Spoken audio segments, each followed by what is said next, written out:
Space-time tunnel and 20 parallel worlds. In reality, they are collective worlds as they are not entirely parallel, but intersect and are independent of each other. Xiefeng, May 24, 2006. The dense network of time throughout the universe, composed of positive and negative time, is called a time tunnel. The channels that connect the 36 spaces from 1 to 36 dimensions are called space tunnels. Time tunnels always run vertically, and space tunnels always run horizontally.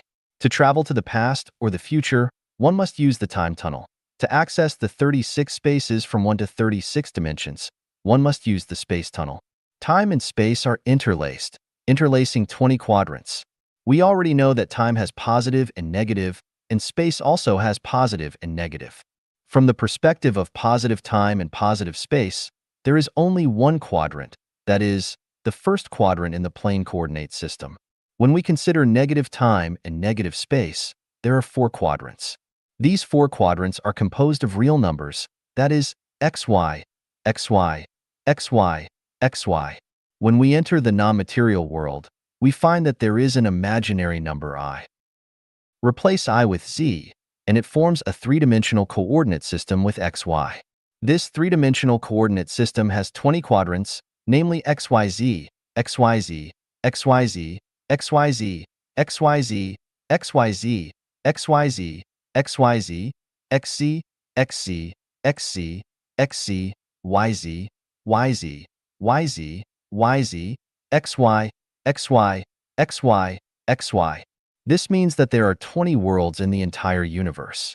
These 20 worlds can be called 20 collective worlds because they coexist in the universe at the same time. Among these 20 collective worlds, the world where we humans live is the XY world. The so-called ghost world is the XY world. The world where gods and Buddhas live is the XYZ world. The world where demons live is the XYZ world. The 1,000-year world is in the XYZ world. The 10,000-year world is in the XYZ world. And the Seychelles Islands continent is in the XYZ world. When our thinking and spirituality are only limited to the material world, we can't see the other 19 worlds at all. When we only recognize the verticality of time and don't know that time also has horizontality, we are only in the plane coordinate system and only know that there are four quadrants. When we look at the world with Buddha eye, we will see that imaginary number I, that imaginary number axis that passes through the O point. People who have drawn blueprints or understand blueprints know that any three-dimensional object is composed of points and lines in the top view, left view, right view, bottom view, and sectional view. To see the whole picture of the object, you must look at it from the top, bottom, left, and right, and form a three-dimensional image in your brain. The term imaginary number was created by the famous 17th century mathematician Descartes. At the turn of the 17th and 18th centuries, Germany's most important mathematician, physicist, and philosopher Leibniz described imaginary numbers as follows. Imaginary numbers are the wonderful and strange hiding places of the gods. They are almost amphibious creatures that both exist and do not exist. When we look at the plane coordinate system, we can't see that imaginary number axis at all. Where is the imaginary number axis? The imaginary number axis is between our eyes and the O point of the coordinate system. Why can't we see it? It's like the point projected by a chopstick standing vertically under the light, or to explain it this way, when a chopstick is perpendicular to the line of sight, we only see the point of the chopstick head and can't see the whole picture of the chopstick. We can't see the point of the imaginary number axis either, because it is attached to the other points we see, just like a soul possessing a body. Where is the greatest creator? The greatest creator is in the zero world. Where is the zero world? The zero world is that O point in the coordinate system. Whether it's the x-axis, y-axis, or z-axis, they all pass through that O point. All 20 collective worlds are connected to the O point, so the greatest creator exists in all 20 worlds at the same time. Without the greatest creator, any world will cease to exist. Why should we walk the way of the greatest creator? Because only by going through the greatest creator can we reach any other space. Without going through the greatest creator, we can only go around in a certain world and never reach other worlds. We are now in the XY world. The XY world is the world we live in. For us, the other 19 worlds are all illusory. Of course, These illusory worlds are not illusory. The reason we think they are illusory is that our vision, hearing, taste, smell, and touch can't perceive them. Our spiritual sense is not open. Our thinking is limited. If our spiritual sense is open, our thinking has reached the corresponding height. We can see the other 19 worlds. We can know that the illusory is not illusory, emptiness is form. When I say the non-material world, I mean the other 19 worlds outside the XY world. Life Changyuan sets the future of Chanyuan celestials to the XYZ world of the Celestial Islands continent, because this is the most wonderful place. I just want to guide everyone to this wonderful place. How to get there? First, we must have a comprehensive understanding and comprehension of Chanyuan corpus and Xiefeng corpus, and actively participate in the construction of Life Changyuan. The core content is to fully understand the 8 levels of thinking and the 8 mysteries of life. Every condition is indispensable. To go from XY to XYZ, we must use the time tunnel and the space tunnel, mainly the space tunnel, because we are not going back to the past, we are going to the future. From XY to XYZ, although it is parallel movement, there is a process in between. Although this process is short, there is time after all, so we must also enter the time tunnel. This is a very short time tunnel in horizontal time. We mainly enter the space tunnel and enter the Celestial Islands continent through the space tunnel. When do we enter the space tunnel? Perhaps it has not yet been realized by everyone, but from the moment you became a Chanyuan celestial, you have already entered the space tunnel leading to the Celestial Islands continent. Although your physical body is still in the XY world, your spirit body has already followed the tour guide on a tour in the space tunnel, and we have already set off. Qiannian Jie, the Thousand-Year World, by Xiefeng. The location, size, and process of entering the Thousand-Year World. Starting from the Earth, it takes us about 16 minutes time, the negative universe speed, about 960 light-years, to reach the Thousand-Year World. Its size is about 10 times that of the Earth. At the moment when the flesh body dies and human consciousness disappears, another consciousness is born. Suddenly you will have the feeling of weightlessness, or floating. In fact, you are now in the space tunnel where you don't have fear. Instead, you have the pleasant, easy, and wonderful feelings. You see no object, just the beams of color lines running backward.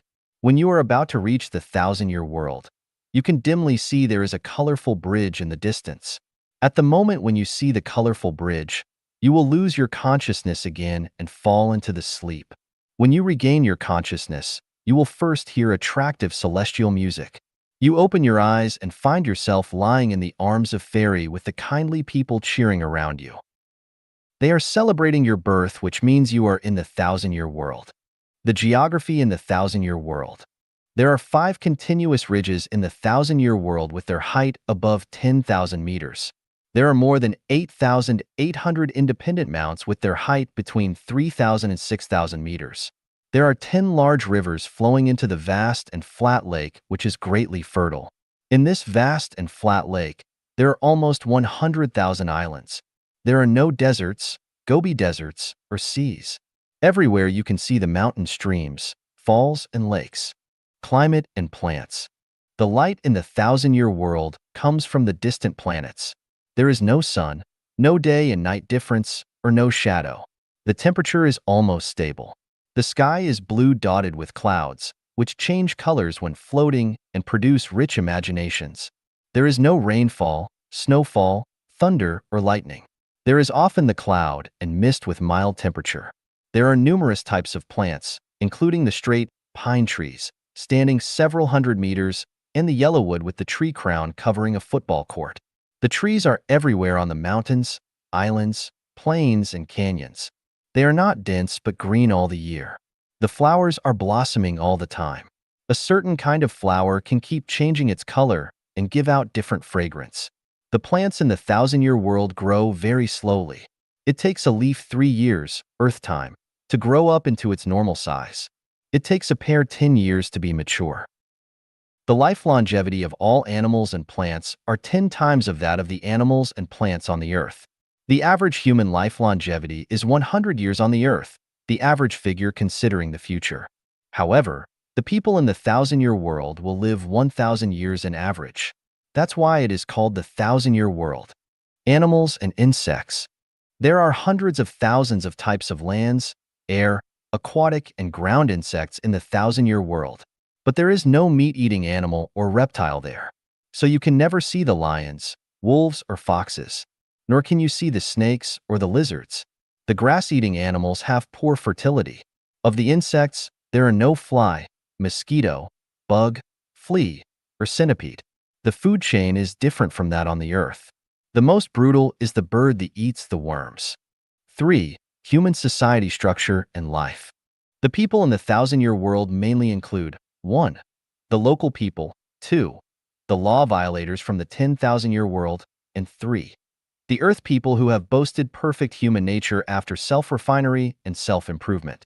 The thousand-year world has no class society, no wealth gap, no concept of nations, no competition, no conflict, no war, no theft or robbery. However, there is a management class there. There is no modern industry, agriculture, or livestock. There is no city or rural area. But there are numerous games here. The only work is to build the roads, boats, and houses, raise the silkworms, weave the cloth, and make the clothing. Because there is no rainfall, snowfall, cold weather, hot weather, day or night, the house structure is different from that on the earth. The people saw the wood with the rope made of a plant fiber. The wood of the houses is soft and easy to process. The roof is made by the large leaves of a solid plant. The wall is made of the dense red salix. The yard in front of the house is made by the unique flowers, grass, and stones of all forms. The clothing is woven with very thin dyed silk. People wear this kind of light woven clothing, showing the celestial nature. The people living in the thousand-year world don't eat meat. Their main food is the fruit, melon, and half-mature cereal. Their drinks are made of the tea-like leaves soaked in the water together with honey. There are all year-round fruits and melons here. Because the total population is less than 200 million, 90% of the fruits and melons are eaten by the animals, birds, and insects. The people in the thousand-year world do not get married. So there is no clan or family here. They live in a society similar to the maternal society in some nations on the earth. People love each other quite randomly. They don't have frequent sex life as the earth people do. People only have 3 or 4 heat periods in a year. The women have low fertility and only have 1 or 2 kids in their life. Few women will have 3 kids. The labor of the men is mainly to build roads, houses, and boats, while the women mainly look after the kids, raise the silkworms, and weave the silk and cloth. 4. Ideology and values. Because they have the different objective existence from that on the earth, the people have different perceptions, feeling, thinking, and other psychological activities from those on the earth. They don't have class, oppression, exploitation, wealth gap, political factions, religions, or struggling. The mentality of the people is in constant peace. There is no such thing as the morals on the earth, no sense of factional conflicts or getting the upper hand. Everything is natural and instinctive. There is no jealousy. There is no need to run a plant, shop, restaurant, or hotel. The greatest fun of the people is to attend the collective work followed by games and tourism. The supreme law is to avoid private ownership or waste. For instance, if you love a woman and want to take her, hinder her freedom, and prevent her from having affairs with other men, you are violating the law.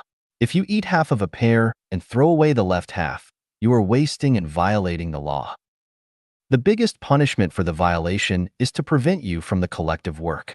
The final retribution is that you will be downgraded to the mortal world after you live and die 1,000 years later. You will begin your sufferings in the new cycle of life as an earth person. 5 others. There is no congenital disease, infectious disease, or the disease caused by the food or labor. There is no psycho disease caused by the tight human relationship or supply shortage. The people only die from the old age, not for any other reasons. There is no air crash, no traffic accident, no snake biting, shark attacking, no fighting, and no falling down the cliff. They reach their adolescent period when they are 100 years old. The youth lasts from 100 and ends at over 700. The self-refinery period lasts between 700 years till death. It is also the period when they begin to participate in the management of the thousand-year world. People in the thousand-year world know about the earth and its people. 6. Conclusion. The thousand-year world is one with truth, goodness, and beauty. It is a world of love, peace, happiness, and the upgraded human nature. Undoubtedly, anyone with perfect human nature can go there because there is no quota. 千年这一瞥, a glance at the thousand-year world. 写评, translated by Transin and edited by Care. Mount Butterfly in the Lotus Mountains is breezy and shrouded in mist with wind that soughs through the pines. Flowers spread across the mountainside and vie with each other for glamour. Down to the foot of the mountain, orchards and fields grow aromatic fruits where a clear stream meanders through Cuckoo Valley, past Grace River, and finally joins Ripple Lake. 39 celestials, 22 females, 15 males, and 2 children reside under Mount Butterfly. Not far away, Sakura Island is inhabited by another group of celestials. Crossing over Fragrant Hill and walking along Sesame Slope for about 30 miles, Lush Highland will be found, home to more than 200 celestials. Approximately 300 celestials in total live in these 3 places within 200 miles of each other. Today, after Jade woke up, she dressed in a light blue skirt made of transparent silk and walked out of her house.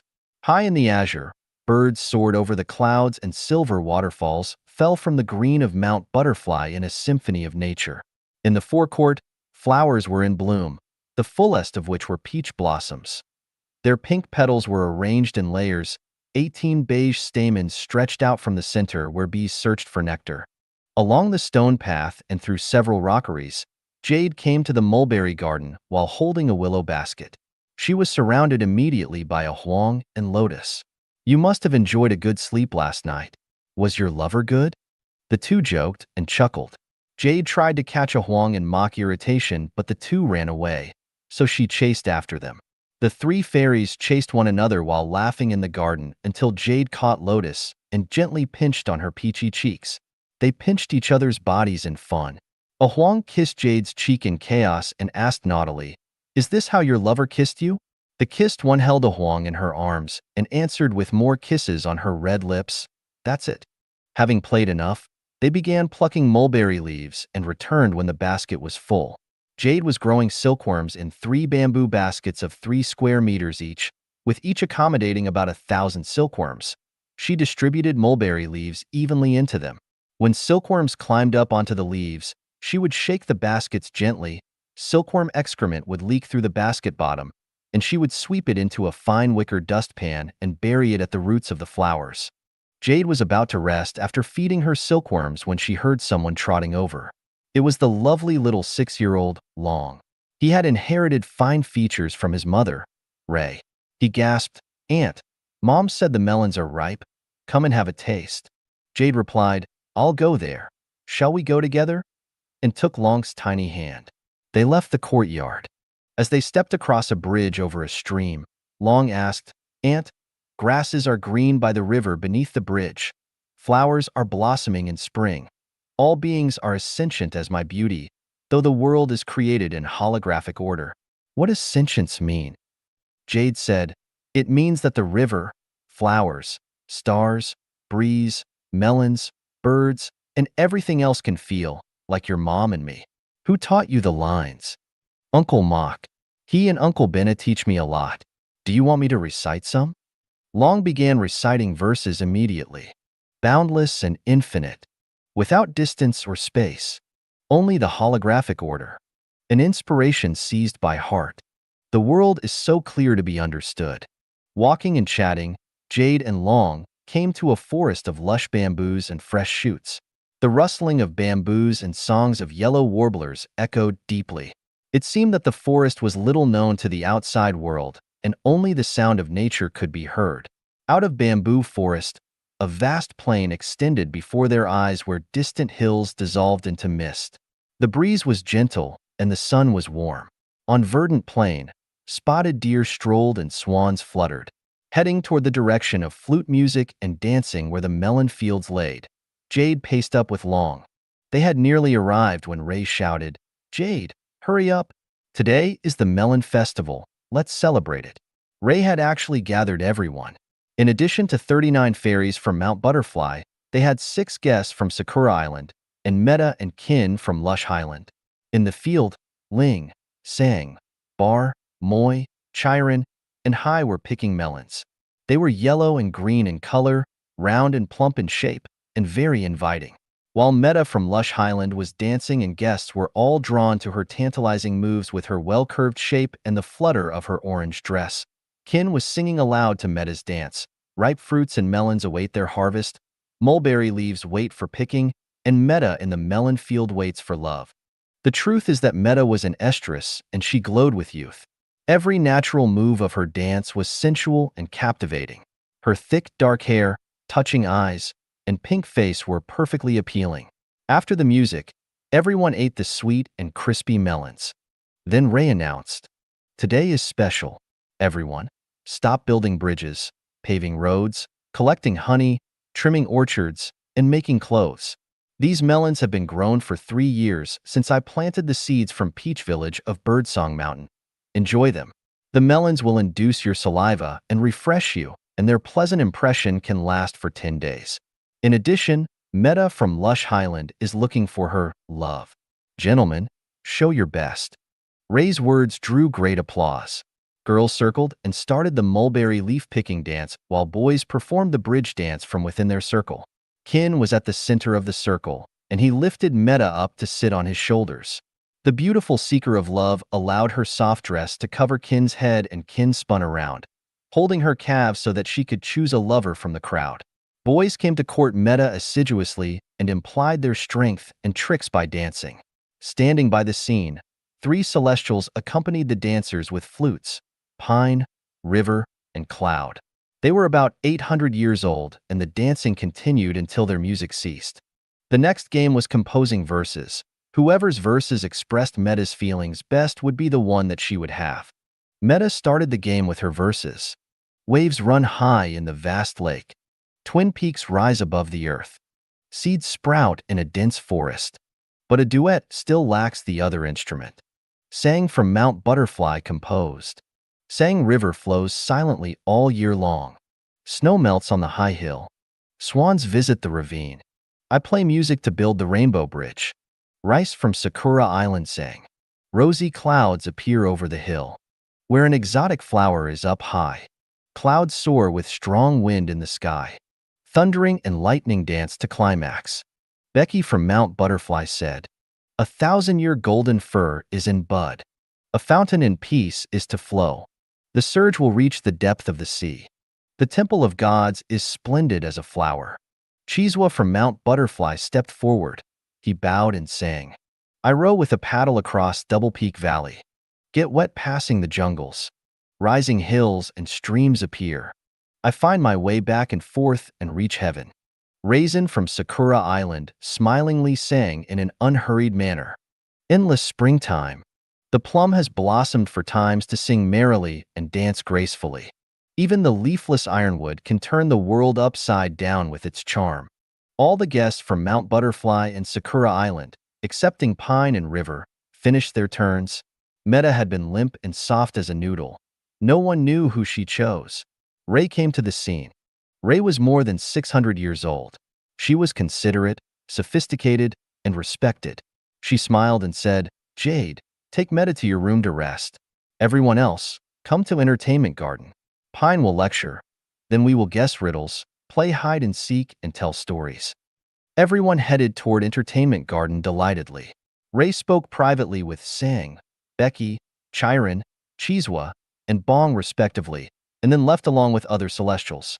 "Here come 2 flowers. Let's go to the first one." Entertainment Garden. Entertainment Garden had been built up for more than 30,000 years. It has a square in the center, surrounded by 300 stone benches arranged in circles and covered with soft mats. Tree bonsai, rock bonsai, and flower bonsai are placed between them. Around the square is the clear, blue ring lake. Within the lake, grotesque coral reef-like rockeries are embedded with emeralds and mosses. There are also reeds, evergreens, calla lilies, egg bamboo leaves, wandering Jews, aloe, sea onions, hibiscus palms, lotuses, gem flowers, bamboo begonias, scarlet kaffir lilies, variable leafwood, chamomile, fairy pins, and other plants and flowers. All kinds of small fish shuttle in the lake and above them. Mandarin ducks, red-crowned cranes, spotted ducks, gulls, Kingfishers, egrets, herons, white-tailed sea carvings, and larks swim or fly. On the periphery of Ring Lake is a flag path beside a garden where thyme, globe amaranths, eulon, bauhinias, forsythias, rhododendrons, pomegranates, banana scrubs, gardenias, jasmines, hibiscus mutabilis, camellia, cymbidium, hyacinth, tulips, violets, vinca, peonia, tuberose, marigold, peonies, and roses are blooming. Outside the garden, hundreds of rockeries with exquisite layouts, upon which creepers, ivy, and night willow herbs are coiled. It's a fun place to play hide and seek. Pine sat upright in the center of the square. His hair was white, but he was in good health with sharp ears and eyes. Male and female celestials sat on stone benches, casually listening to Pine talk about Tao. The universe is boundless while life is evergreen. Modesty and gratitude will perpetuate the water source of life. Follow your heart and gain a tacit understanding. Experience both the ego-absent realm and the ego-involved realm. One should empty their mind before entering the higher-level space. Act in accordance with your nature. Never admire luxury or possess even a needle. Seize the day and always remain vigilant. Mortals suffer a lot because of their possessions. We celestials must never act like them. The 10,000-year world is close at hand. Concentrate on self-cultivation. Never ruin your future. After listening to Pine's preaching for some time, attentively, male and female celestials felt refreshed, energized, pure, and enlightened. The next game was guessing riddles. High stood up first and proposed a riddle. Both ends are curved like carrying poles. It is not used for carrying water or rice. It is like a flat ground from east to west. It is always covered with emerald green moss. Bevran from Sakura Island immediately stood up and said, "It is a bridge." Hori, a female celestial, stood up and proposed a riddle. "It is black and dark, and even 18 cattle can't pull it." Silence, a male one, shouted, "It's a cave." Yovan, who looked girlish, stood up smartly, cleared his throat, and proposed a riddle. "There is a unique cave on the hillside. It is usually closed and has a seam. If it is stirred by a peak, the brushes on both sides will drip with water." Hearing the riddle, everyone was stunned at first, but then roared with a laughter that echoed to the clouds. The riddle game lasted for a while longer. After that, they told stories and played hide and seek. Laughter, joy, and happiness abounded. Meta from Lush Highland followed into Jade's bright and spacious room. Her walls, doors, and roof were made of bamboo, and her silk curtains floated in the wind. Outside her rear window was the picturesque land of splendors, where red-crowned cranes dancing trippingly, sweet flowers, and tweeting birds can only be described by one word: beautiful. Several bamboo deck chairs lined her room. Her wide bamboo bed was covered with several layers of mats knitted with fragrant milkweeds as thin as threads. The mats emitted a refreshing fragrance. It was soft and comfortable to lie upon. The pillow made of flexible lotus roots was yellowish and elegant. Jade knew that Meta could not hold it at that moment, so she patted on Meta's plump hips and left. Due to their life structures, women in the 1,000-year world generally had no sex lives.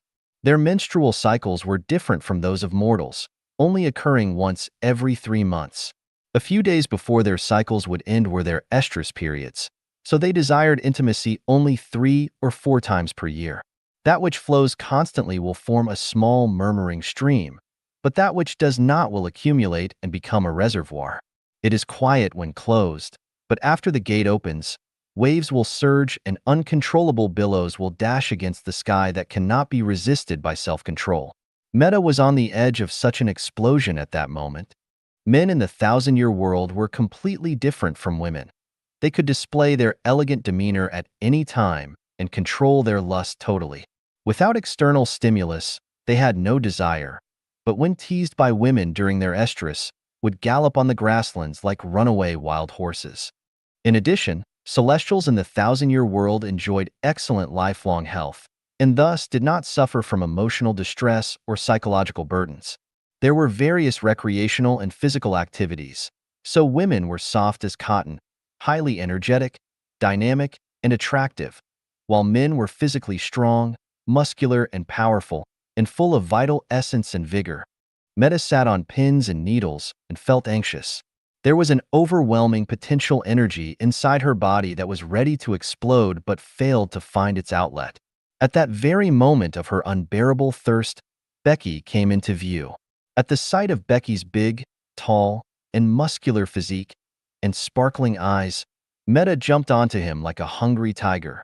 Becky put his arms around Meta's waist and spined his body at his convenience while Meta used her legs to step onto his hips and hooked his waist with her feet. Becky held Meta in his arms tightly. They kissed madly with their lips stuck together like glue. Meanwhile, Meta's middle part made reciprocating motions back and forth like a hungry bird opening its mouth to take food from its mother's throat. Her plump labia and valley were rubbed firmly against his hot love rod. With uncontrollable excitement, after rubbing about 50 times, a stream of clear liquid flowed out of her vulva and nourished her surrounding parts. Just at that moment, Becky squeezed into her temple of God with his penis along her seam flowing with clear liquid. Meta suddenly had a full feeling inside as if her pelvis would split. A current flowed through her body and an unbearable pleasure was beating inside her. Becky held Meta and went to her bedside. Meta was in a supine position on the bed with her feet on the ground while Becky moved rapidly. Meta closed her eyes and ignored the raging wind. Meta felt swelling, limp and numb, pain, smoothness, warmth, fullness, wetness, and energy. It seemed a wonderful electric wave radiated from the center point between her legs to every cell and corner. Meta tightened her body. Her flexible tendons of legs, feet, hands, and other parts were stiff like reinforcing steel bars after an electric shock. The gate had opened and the flood poured out along it. Short of breath, she felt extremely excited and wonderful. It was like flying, a volcanic explosion, and cracking and bursting fireworks. Opening the gate was just a prelude. Becky opened the gate and extinguished his fire, little by little. For Meta, opening the gate was far from enough, and she wanted to drain out the reservoir after months of accumulation. If anything was left, it would be very unbearable for her in the following days. So more wonderful, graceful, unrestrained, lewd, dissolute, winding, and pleasurable plots were staged with the arrival of Sang, Raisin, Chiron, Chiswa, and Bong one after another. These stories are omitted because mortals cannot morally bear for them to be described. This has only been a limited glimpse of the thousand-year world with its own lifestyle and morals which we cannot imagine. We will experience more detailed scenarios as our thinking deepens, our consciousness improves, and our life structure advances. 1年纪, the 10,000-year world. 解放. In the distant space about 58 minutes away from the Earth, the negative universe speed, about 3,480 light-years, there is a beautiful planet, the 10,000-year world. The planet is about 16 times larger than the Earth. It doesn't rotate. Instead, it just moves slowly in the rotary river system. It has 16 small sun satellites surrounding it and hanging in the universe with equal distances among them.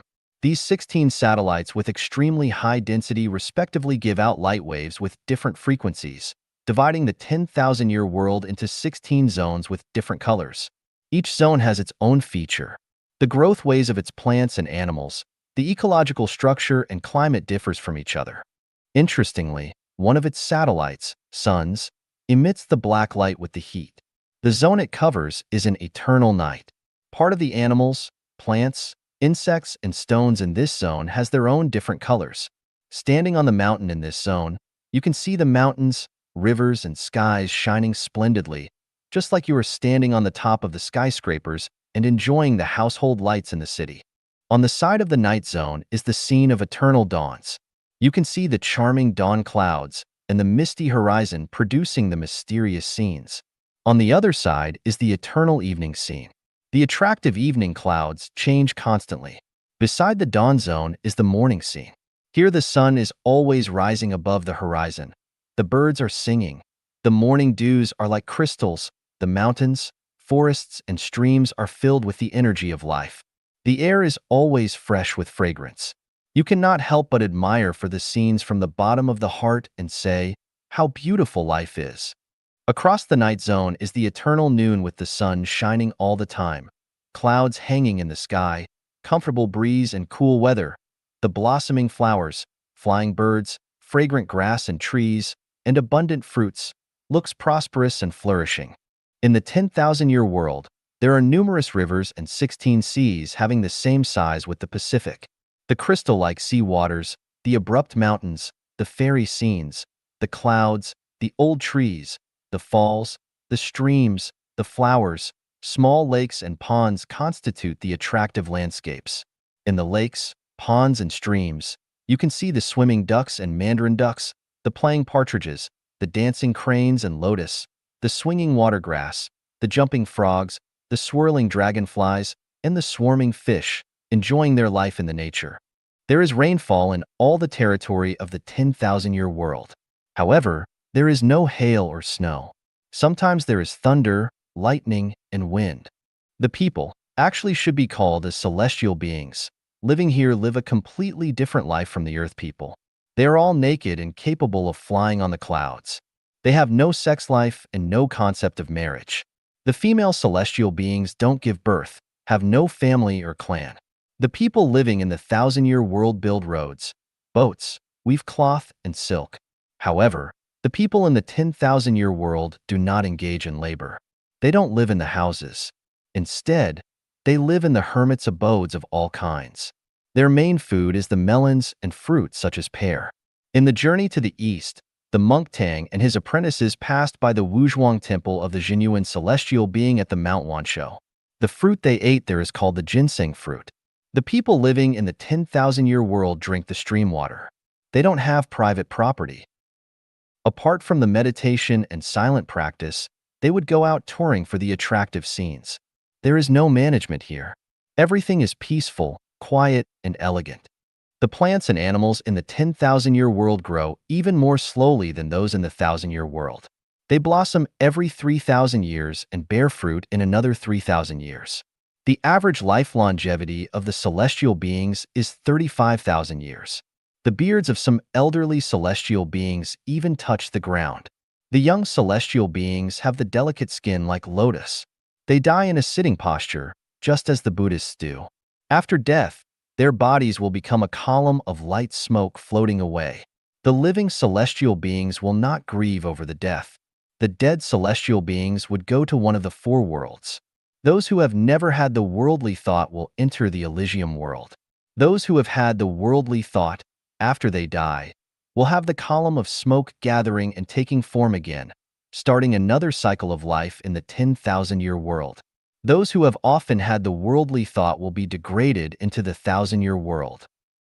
Those who have had the worldly thousand and put it into the practice will be degraded to the mortal world. The worldly thought refers to the desire for the power, wealth, family life, sexual intercourse, private property in the mortal world. It also refers to the grief, hatred, and jealousy. The celestial beings in the 10,000-year world look like the descendants of the hybrids between the Eastern and Western people. They are extremely beautiful and handsome. There are no handicapped or ugly people here.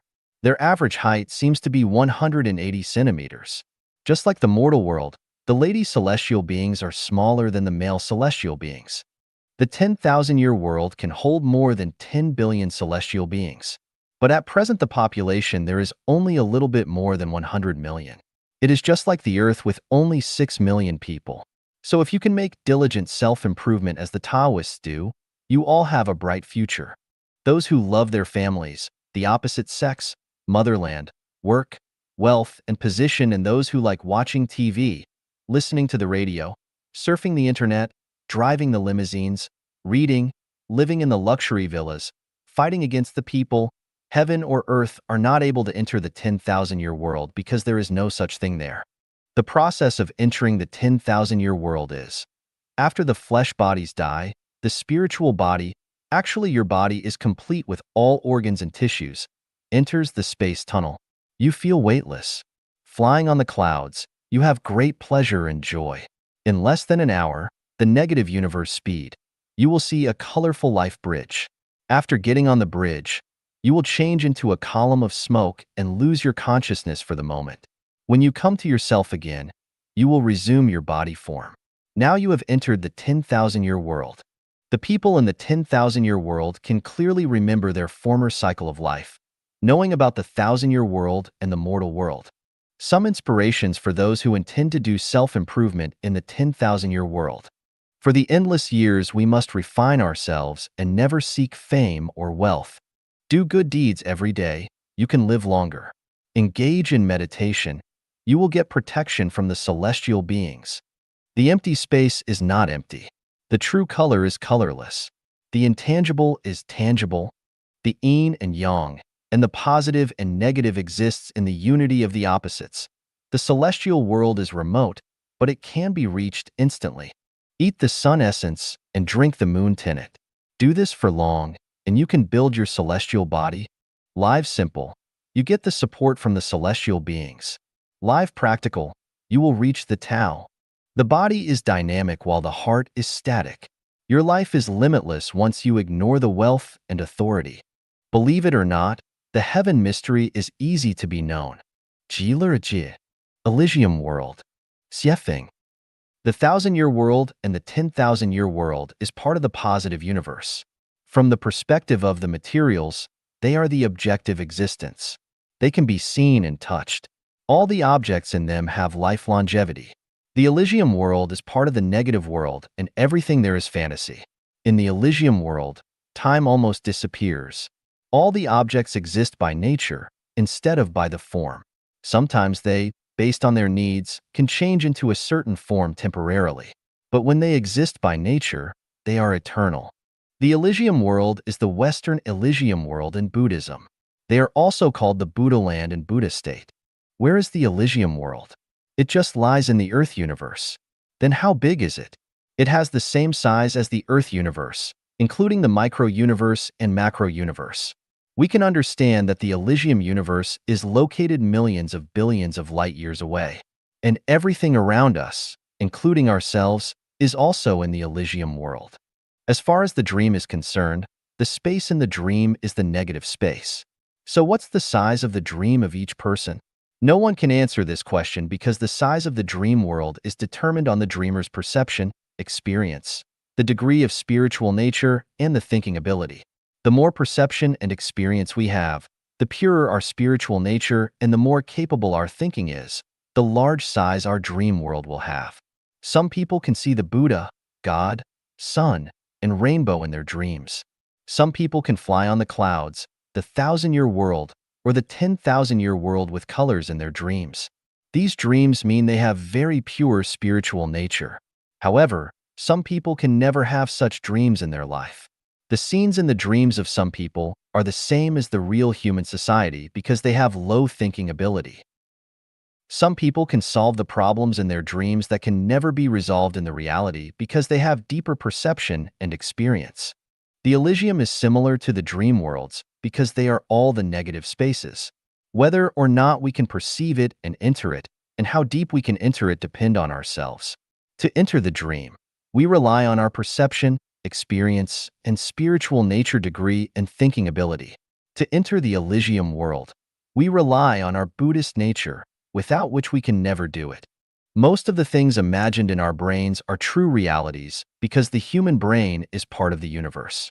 They are the reflections of the universe, just like any cell and blood in the human body can reflect his entire look. The human brains can not only reflect the positive space, but also the negative space. From the perspective of the negative space, the humans cannot imagine the whole look of the universe even if their imagination is extremely rich and vast. Now let's come to the Elysium world. Everything of the Earth universe belongs to the Elysium world. Then can we see the Earth where we live in the Elysium world? My answer is yes and no at the same time. We can because the Earth does exist in the Elysium world.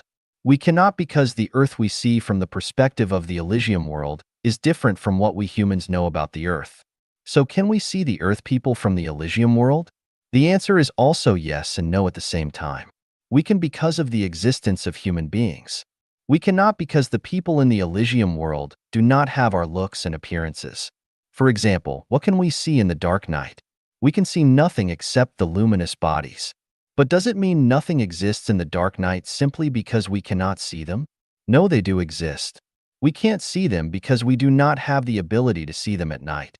We can only see the fireflies shining in the night, but we cannot see their entire bodies. Can we say the fireflies have no heads or wings because we can't see them? Definitely not. We can't see the running rats in the field in the dark night, but the owls can. Does it mean the owls have special functions? No. That's because the eyes of the owls have different retina structure from that of the humans. The eyes of many animals look the same as ours, but at night their eyes are shining green. In special circumstances, the objects have special expression forms. In the polar nights and polar light, the human eyes can see nothing, but it doesn't mean nothing exists there. In the Elysium world, the existence form of the Earth and the human beings are different from our realities. In reality, we don't see much difference between the humans. But seen from the Elysium world, the difference between humans is great. Some people almost have no form. Some people show up as a column of dim light. Some people appear as a column of red light. Some people show up in red colors with different height of light columns because the people have different mass or nature. The mass is a spiritual nature which is formed at birth and consolidated in the enduring and persistent belief, or the so-called self-refinery and self-improvement. The long-time self-improvement can change the people's mass.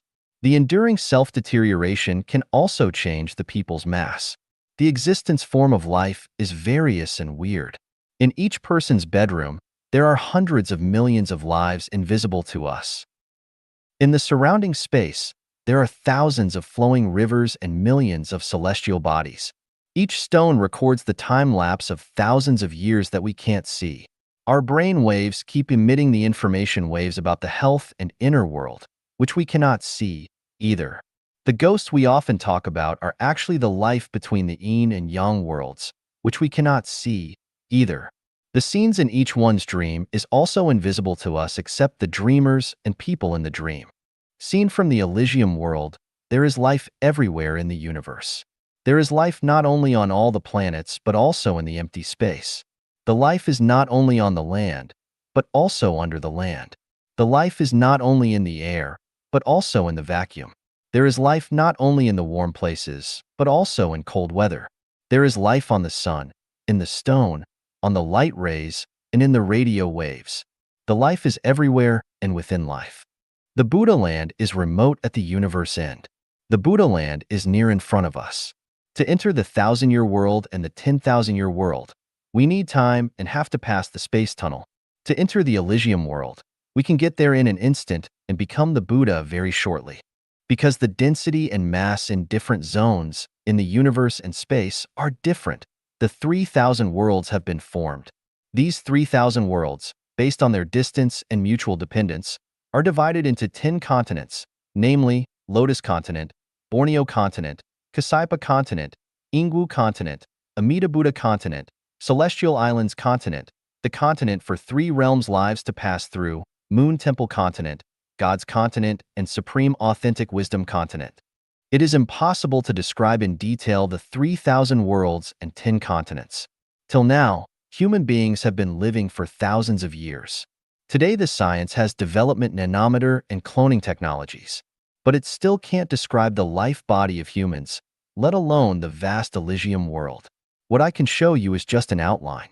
The universe, the Earth universe, where we live is just a particulate in the large universe. To pass the space tunnel, we have to walk through the particulate. It will take us 1,860 years, about 5.85 billion and 57 million light years. The particulate is an organic integrity revolving around the heaven world. We call this revolving body as the Law Rotary System, which has over 3,000 rotary river world, the large worlds. Each rotary river world has almost 3,000 milkway systems, the middle worlds. In each milkway system, there are almost 3,000 solar systems, small worlds.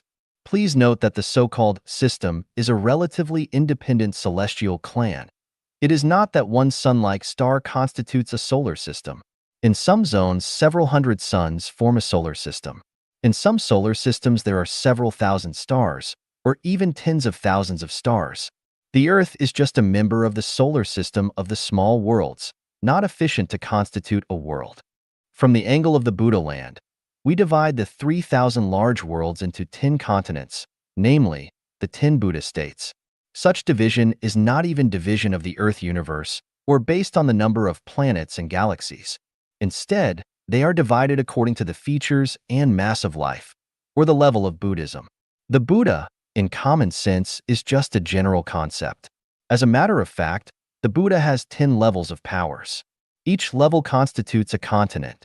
There are strict regulations in the 10 continents prohibiting the Buddha from going from one continent to another, just like the Monkey King draws a circle for Monktang with his Monkey King bar.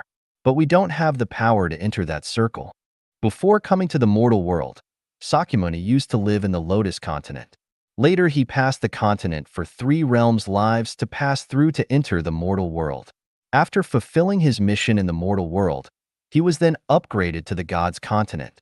The senior monks in the Buddhism, after dying, will go to the Lotus continent.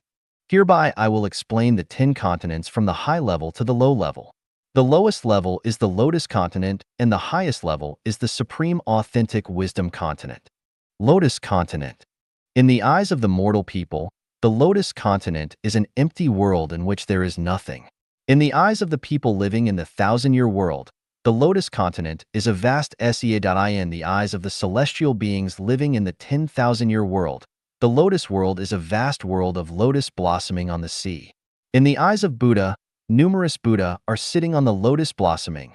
The head of each Buddha is surrounded by a light circle of about 1 meter in diameter, which is called the Buddha light. So the Lotus continent is a world emitting the green Buddha light. Borneo continent. At first view, the Borneo continent is a world of emptiness. Another look, it is a vast plain. Look one more time.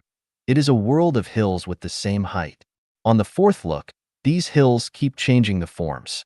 They are like the 6-month-old babies playing the small, colorful balls, the coiling dragons, the crouching tigers, the young pine trees swinging in the breeze, or the eagles about to fly into the sky.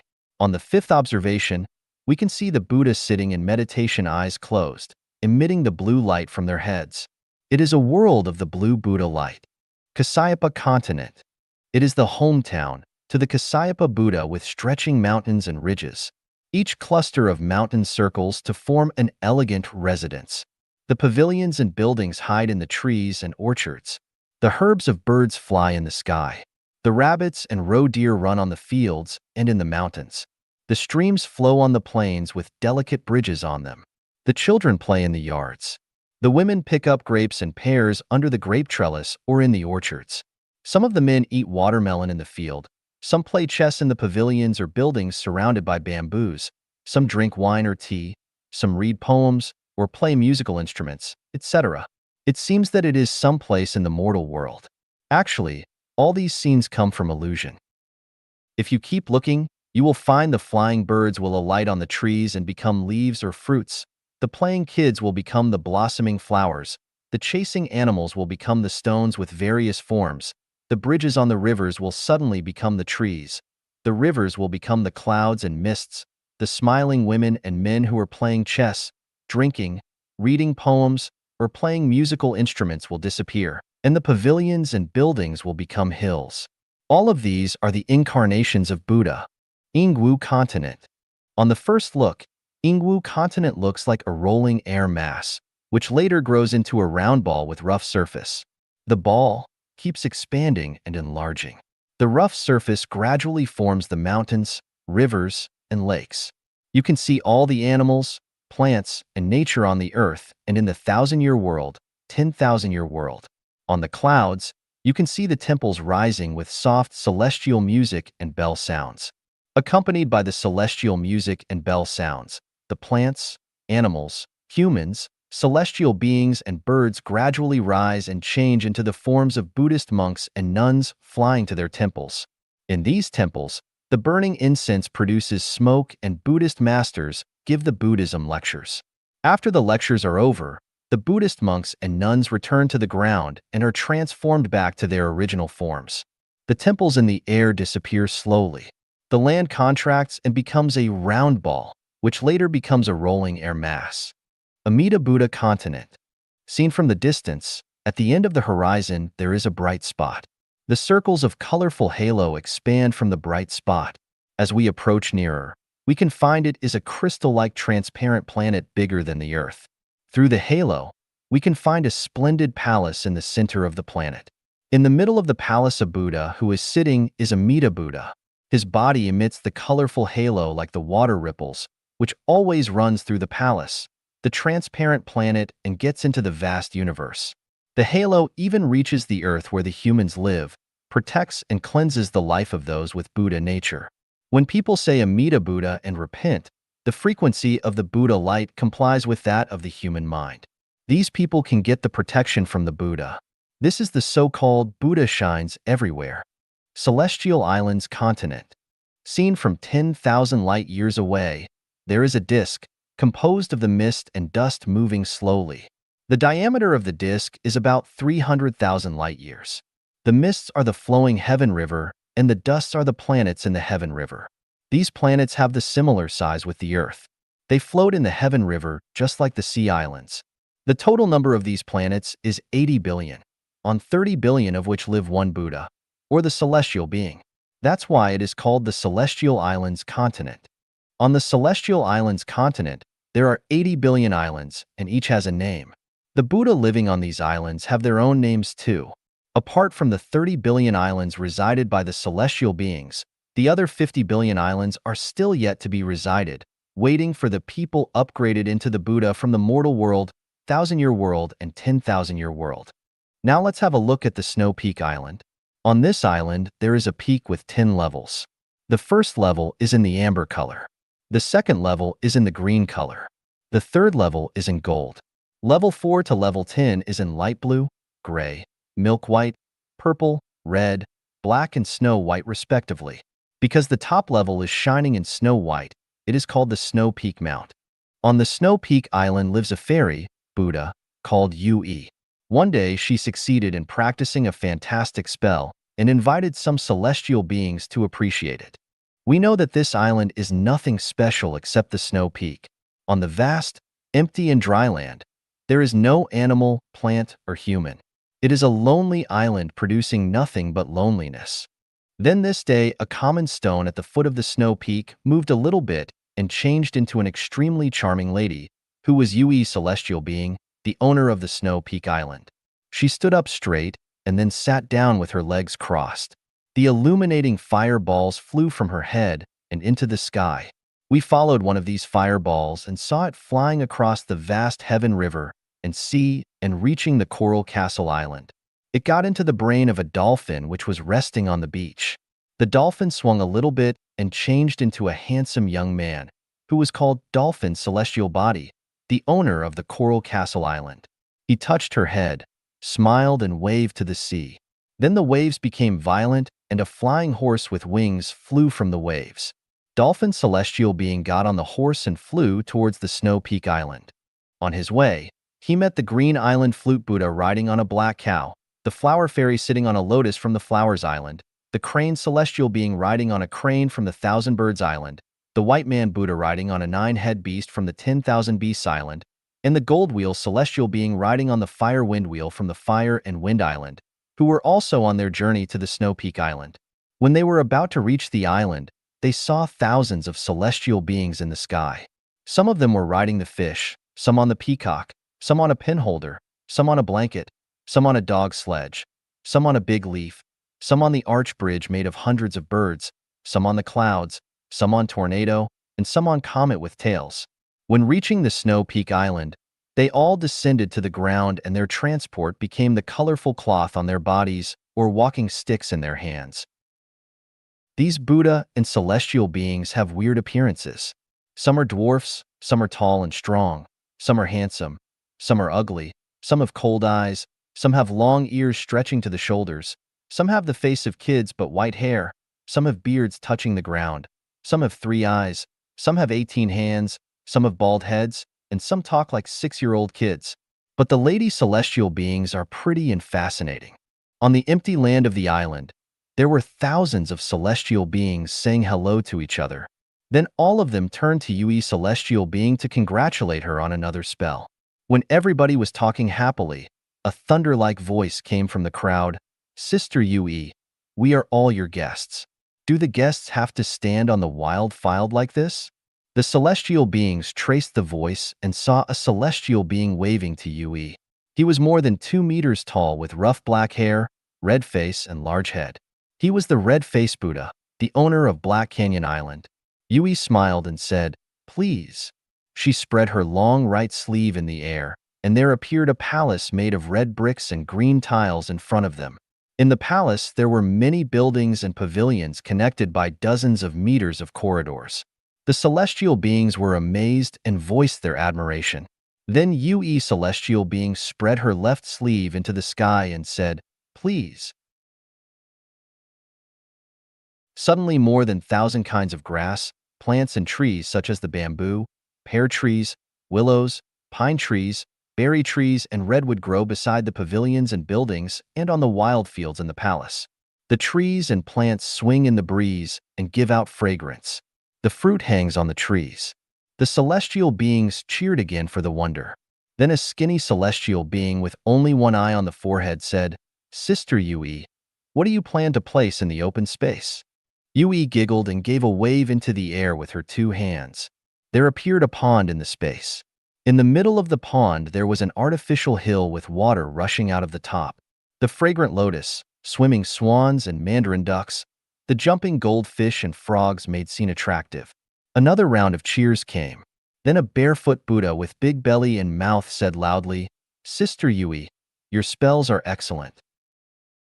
But would you like to serve us something to eat, because we have traveled far to your island?" When saying this, he touched his big belly protruding out of his clothes. The other celestial beings also agreed with him and looked at Yui celestial being. Yui gave another smile and jumped on the cloud 10 meters above the ground. She extended her right hand with 5 fingers stretched and pointed to the peach tree beside her. The peaches in the tree were all absorbed into her hands.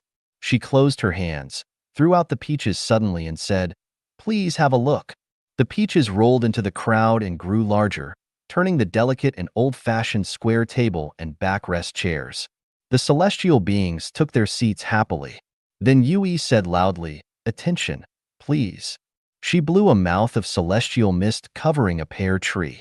Moments later, the mist disappeared and the pears began to drop onto the ground, turning into the pretty fairies in colorful silk cloth. Holding fruit plates with strange fruit in their hands, the fairies came to the tables and settled the fruit plates, saying to the celestial beings gently, "Please." Then they turned and stood behind the celestial beings. Before the celestial beings ate the fruit, Yui said loudly for another time, "Please look." She bowed to the pond and clapped her hands. The frogs in the ponds jumped out and turned into the handsome young men in black, holding the long mouth kettle made of the glazed pagoda and amber luminous cups. These young men walked to the tables and poured the wine in the kettle into the luminous cups. The wine shines in the cups with fragrance. The celestial beings admired. "This is the most fragrant wine I have ever smelled, excellent," or "My heart is drunk." Yui, holding one cup in her hand, said, "It is my great honor to have your presence on my island. The wine is specially prepared for my distinguished guests. Cheers." The celestial beings were about to drink when they saw the spiritual light ripples in the cup. At the bottom of the cups something special appeared. Some cups had the swimming goldfish. Some had the little dragon flying. Some had small tortoise moving. Some had seahorse running. Some had starless fish moving. Some had pearl shining. Almost all the sea fish and animals could be seen in the cups. The celestial beings understood that these are the miraculous drug given by Yui. The celestial beings laughed or said thanks to Yui. They raised their cups and drank the wine. The waiters filled their cups again, and the celestial beings drank for another round of cheers. When they were enjoying themselves, a celestial being said loudly, "Yui, we know your spells have almost reached the peak, but can you show something more to us?" The celestial beings followed the voice and saw 8 elderly celestial beings sitting under the grape trees. One of them was a kindly-looking and bald-headed one with long white hair and dragon-head stick. He waved hands to the celestial beings. He was the highly respected empty Buddha from the Infinitude Island in the Elysium world. Out of respect, the celestial beings put down their cups and became quiet. A kid celestial being asked the eagle-nosed celestial being beside him, "You don't know him because you have just come from the 10,000-year world after self-refinery. He is most of the most competent celestial beings in the Celestial Islands continent. His has multiple and wonderful spells. In his eyes, the spells of UE are just the games of the kids. Keep quiet and let's see." UE celestial being, with her hands together, bowed to the empty celestial being and said, "Master Empty, hope you can enjoy my trivial spells." She then shouted to the pond, "Kids, it's time for you to give the dance." Suddenly, the ducks in the pond jumped to the air and became musicians. Some played pipa, some played flute, some played bamboo flute, some played violin, some played drum, and some played hammer. At the same time, the swans in the pond also flew to the cloud and turned into the pretty fairies. In a short moment, the fascinating music began to echo in the air. The fairies began to dance and show their youthful energy and sexy posture. The celestial beings laughed happily. The performance lasted for about 1 hour. Then the fairies and players went back to the pond in the form of swans and ducks. When the celestial beings had enjoyed themselves, they stood up. An elderly lady celestial being, with purple hair on the head, gave a Zen posture, with her palms together, and said to Yui's sister, "Thank you for your hospitality. I want to go back home now because I have to handle some business on my island." The other celestial beings also said, "We will have to leave now. Thank you for much. Next time I will host you on my Sufficient Treasures Island. See you next time." Then they all rode on their animal vehicles and flew in the sky. Celestial being Yui bade farewell respectfully with her hands joined, looking up in the sky and said, "Thank you for your presence on the Snow Peak Island."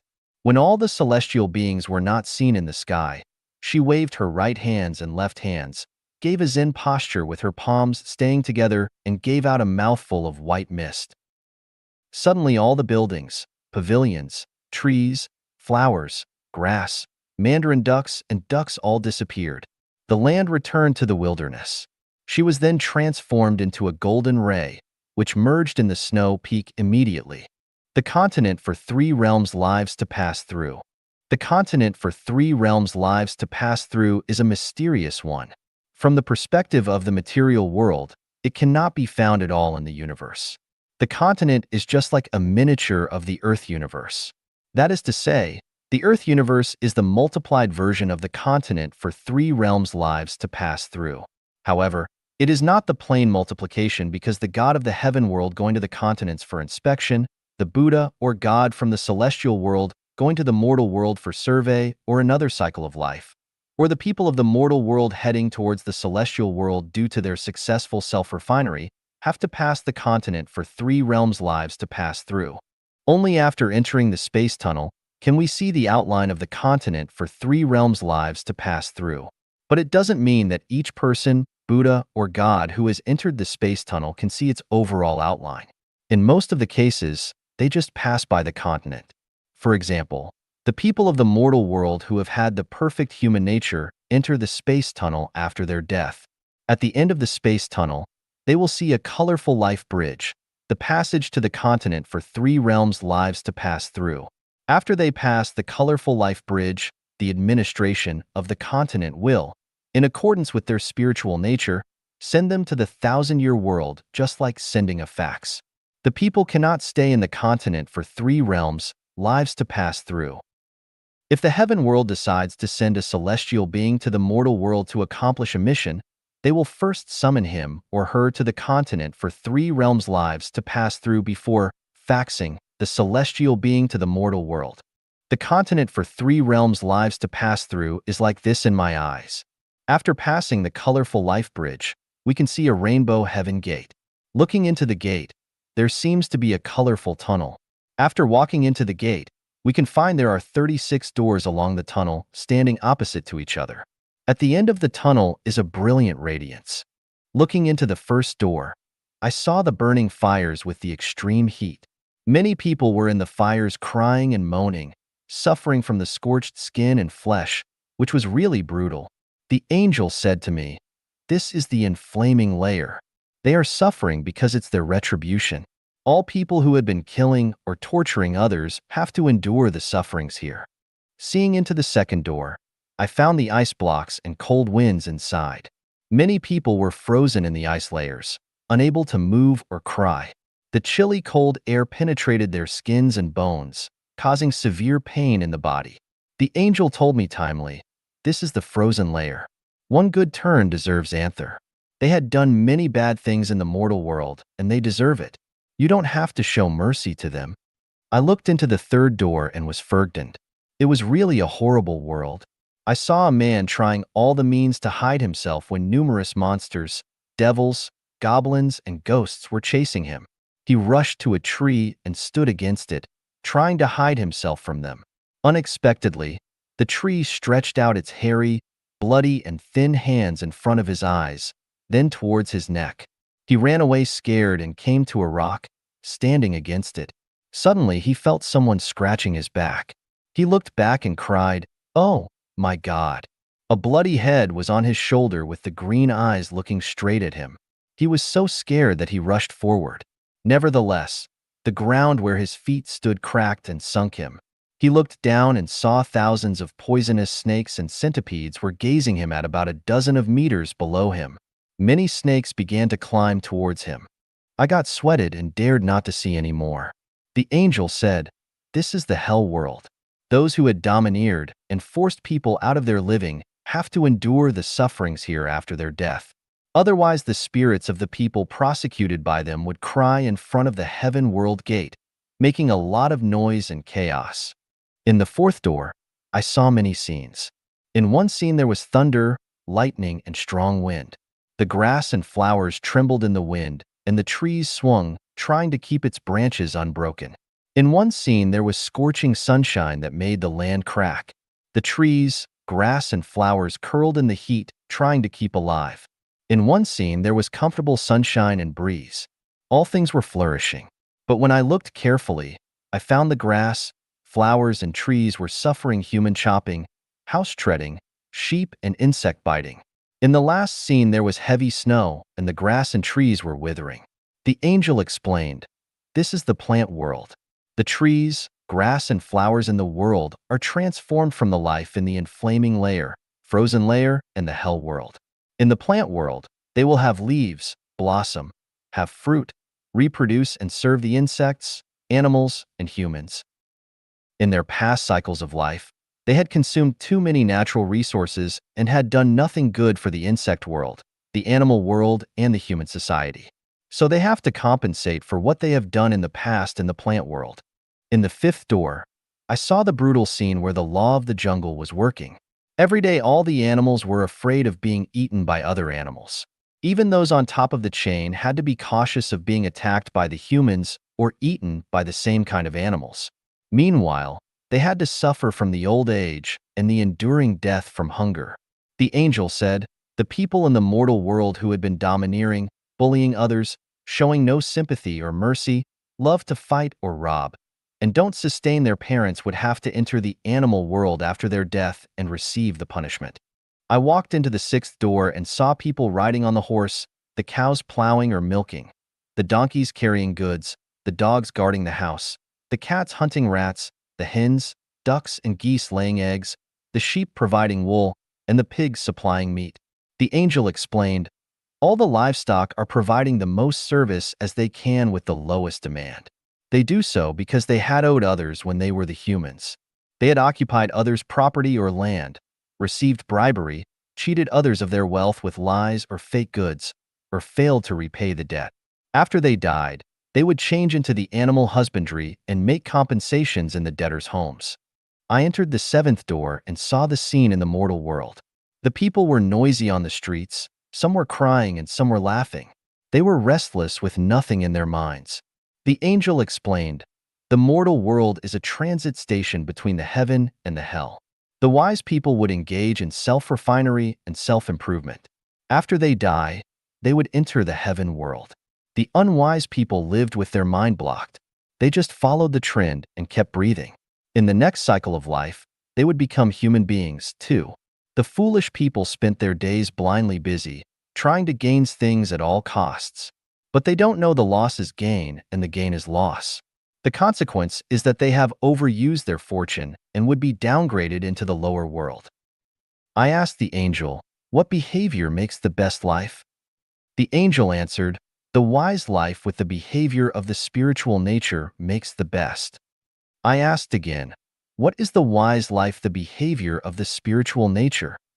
The angel explained to me, "The Jehovah's Witnesses live ordinary family life without lust.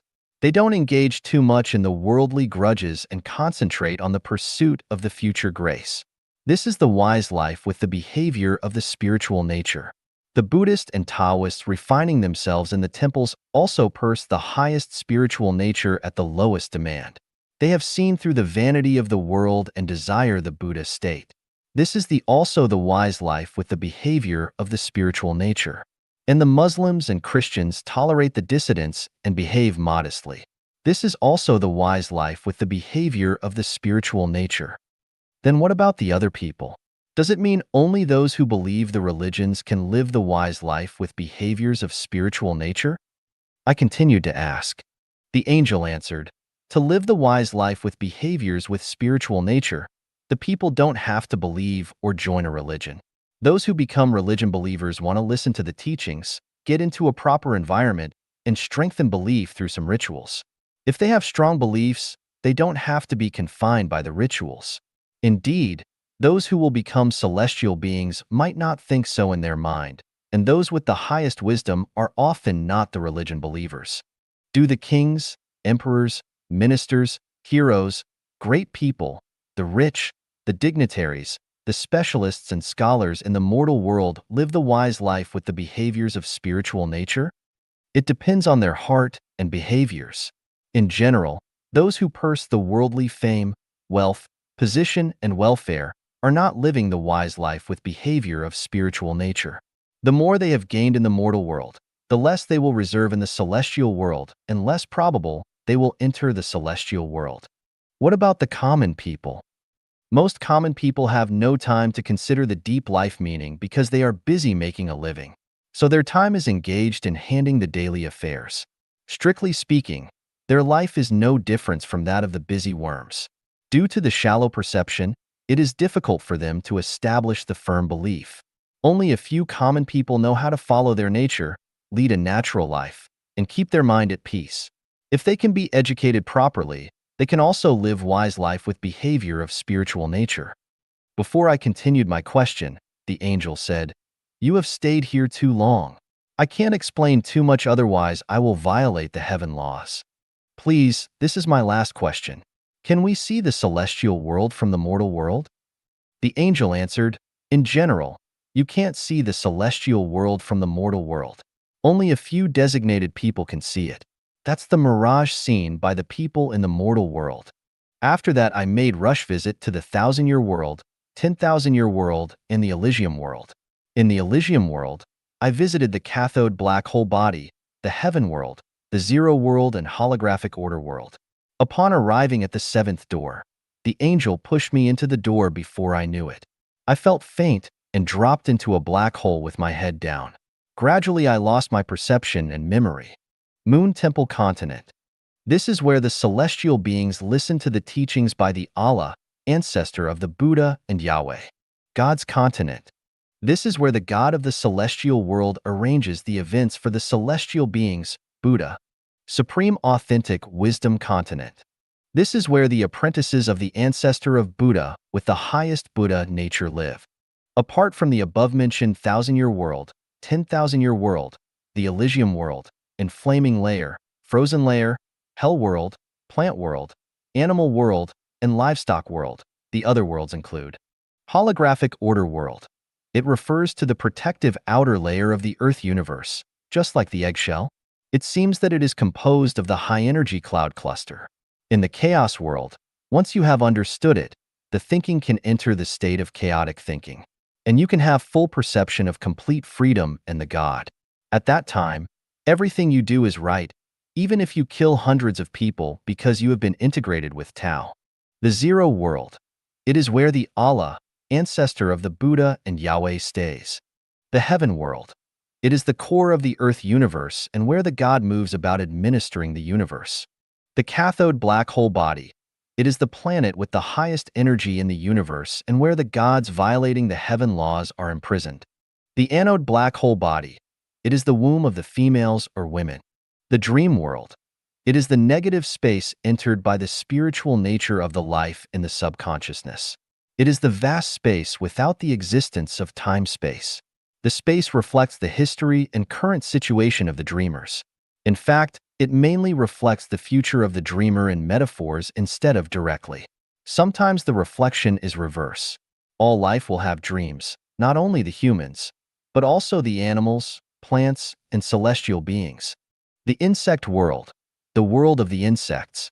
The bacteria world, the world of bacteria.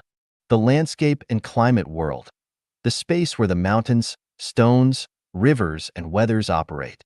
The zero world, heaven world, Elysium world, cathode black hole body, 1,000-year world, and 10,000-year are the senior spaces of life. The livestock world, animal world, plant world, hell world, inflamed layer and frozen layer are the junior spaces of life. The holographic order world, anode black hole body, dream world, insect world, bacteria world, and the landscape and climate world are the intermediate world. Spiritual sense is more secure than rational analysis. Xiefeng, December 26, 2020. Translated by Qin Yu and edited by Care. People have 6 senses: sight, hearing, taste, smell, touch, and spirituality. Their perception and cognition of the material world depend on their 5 physical senses, while those of the non-material world depend on their final one, their spirituality. For example, the past and the future, heaven and hell, the physiological field and interactivities of others, and future good or bad luck cannot be recognized and perceived by their physical senses, but only by their spiritual perception and recognition. Perception and cognition of the future can be based on rational analysis, but that is extremely unreliable because it depends on pre-existing knowledge. While knowledge comes from the summary of practical experiences in life, the teachings of predecessors, and from books by way of the physical senses, these things have their limitations. Past experiences can never solve the difficulties and predicaments faced in the present and future. Furthermore, historical experiences are mostly distorted records, many of which might even have been fabricated based on limited clues, such as the abdications of Yao, Shun, and Yu, that people have always admired in Chinese history. Perhaps it was not at all as it was recorded in Sima Qian's historical records.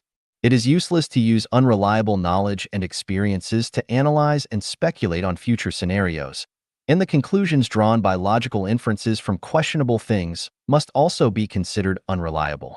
For example, if we want to know the value of a book before we read it, it is unreliable to rely on other people's introductions and recommendations. The most reliable way is to roll up the book and then touch the center of it with the palm of your hand to feel it. If what you feel in the palm of your hand is a blast of warmth, then this book will definitely be of value to you.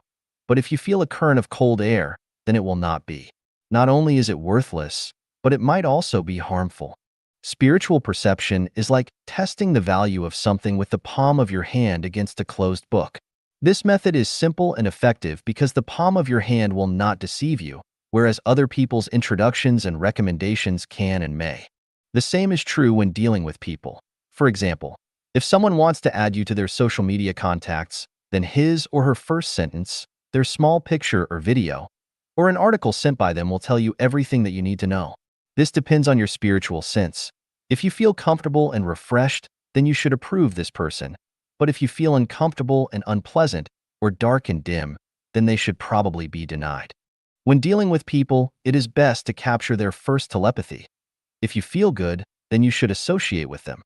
But if you feel bad, then please stop immediately. Once you have dealt with people for a long time, you will develop rational analyses and cognitive judgments. At that time, cut, it won't sever. Sort, it become messier. It is your troubling woe and an unspeakable taste fills your heart. Whether it is for a person, a theory, a religion, a political party, or a country, it is more effective to use spiritual perception and understanding. For the future, spiritual perception is more accurate. From this point of view, It is better to read fewer bad books and hear fewer bad words. The more messy knowledge and information that you know, the more spiritually insensitive you will be. 1年这一瞥, a glance at the 10,000-year world. Xiefeng, February 7, 2008, Chinese New Year's Eve. Translation edited by Qinyo. The misty waves extending into the distance, the blue waves stretching boundlessly, the clouds displaying 10,000 postures, and the thousands of sandy islets flush with color. These are the abundant scenes of the vast, Zongting Sea, dreamlike and illusory with its silver sandy beach clean and wide, winding and stretching. The Mayun Mountains tower against the sea, with overlapping peaks and endless stretches. Its main peak, Tongtian Peak, is 90,000 meters above sea level, tall and steep, majestic above the clouds. On the top of the peak, there is a sky-gazing cliff with a wide and flat ridge, about 2,000 square meters. Standing on the sky-gazing cliff, you have a wide field of vision. Looking up, observing the sun, moon, and stars, witnessing the position changing of the stars. Looking down, you can see the sea of clouds and surging billows, the beautiful mountains and rivers. Looking far into the distance, the haze is gorgeous, magnificent, and boundless, and you feel soothed and relaxed. Looking closely, the mountains are verdant with layers of emerald green. The silver waterfalls are flying and gurgling and make people feel refreshing. The sky-gazing cliff is the most famous scenic spot in the 10,000-year world.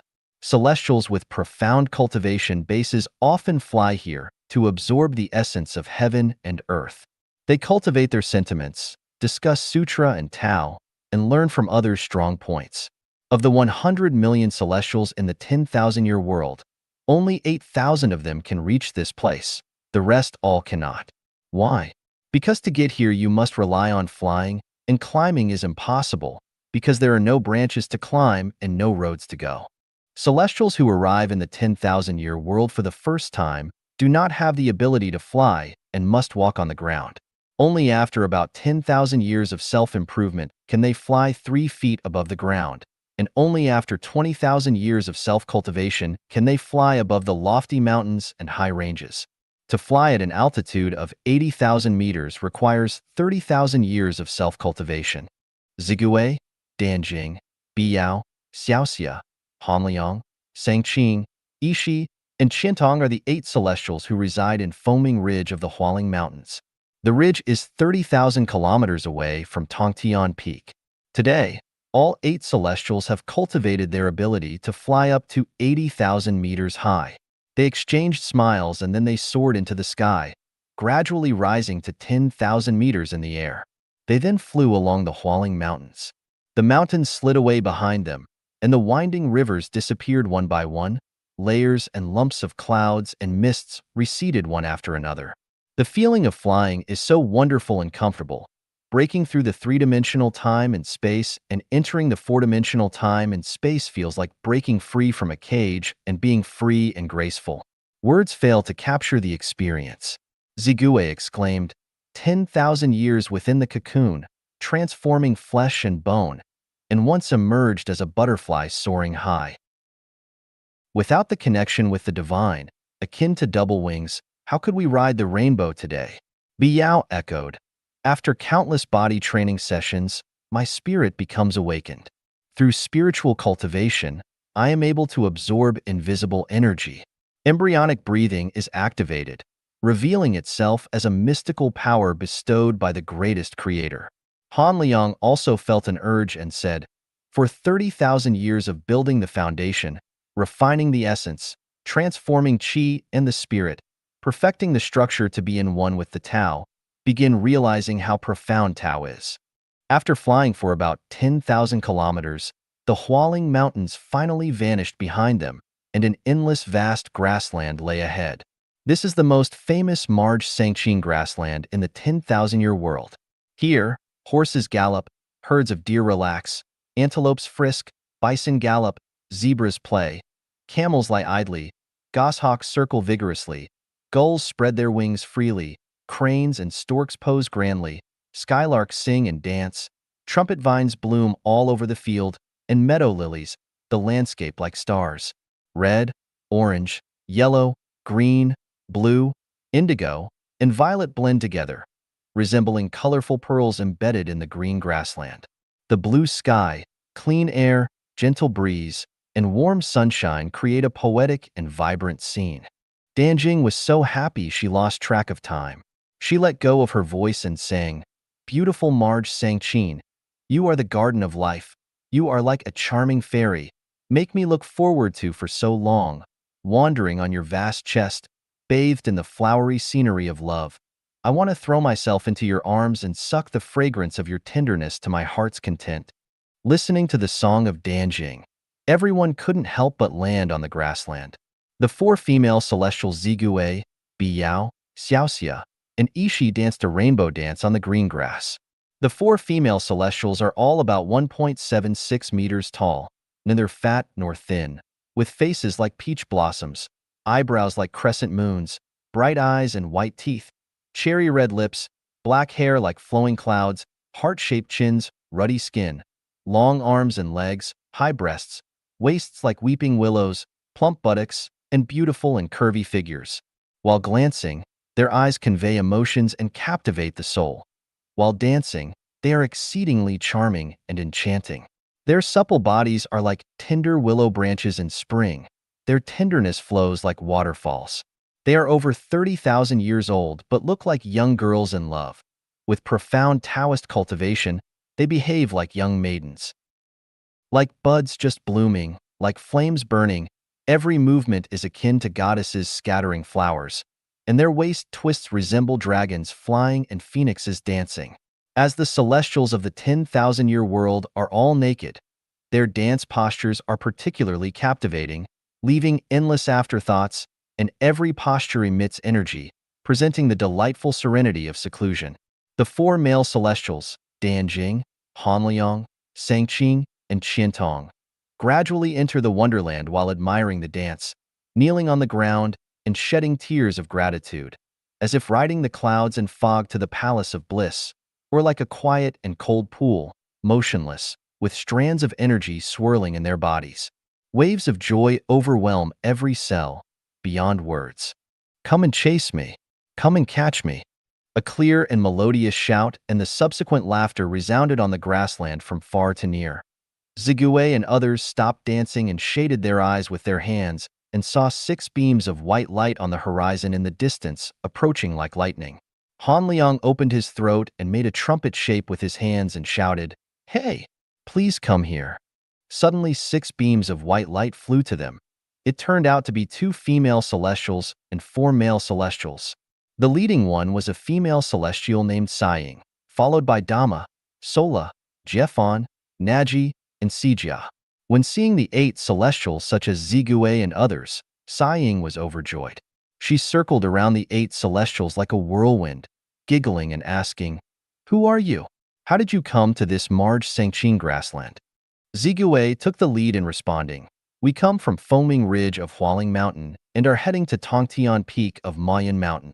When we passed by here and saw the picturesque scenery, we couldn't help but stop and be captivated. Brothers and sisters, what are you all doing here?" Upon learning that the 8 celestials were heading to Tongtian Peak, Saying and the others realized that they had already attained the highest level of oneness with Tao achievable by a celestial in the 10,000-year world.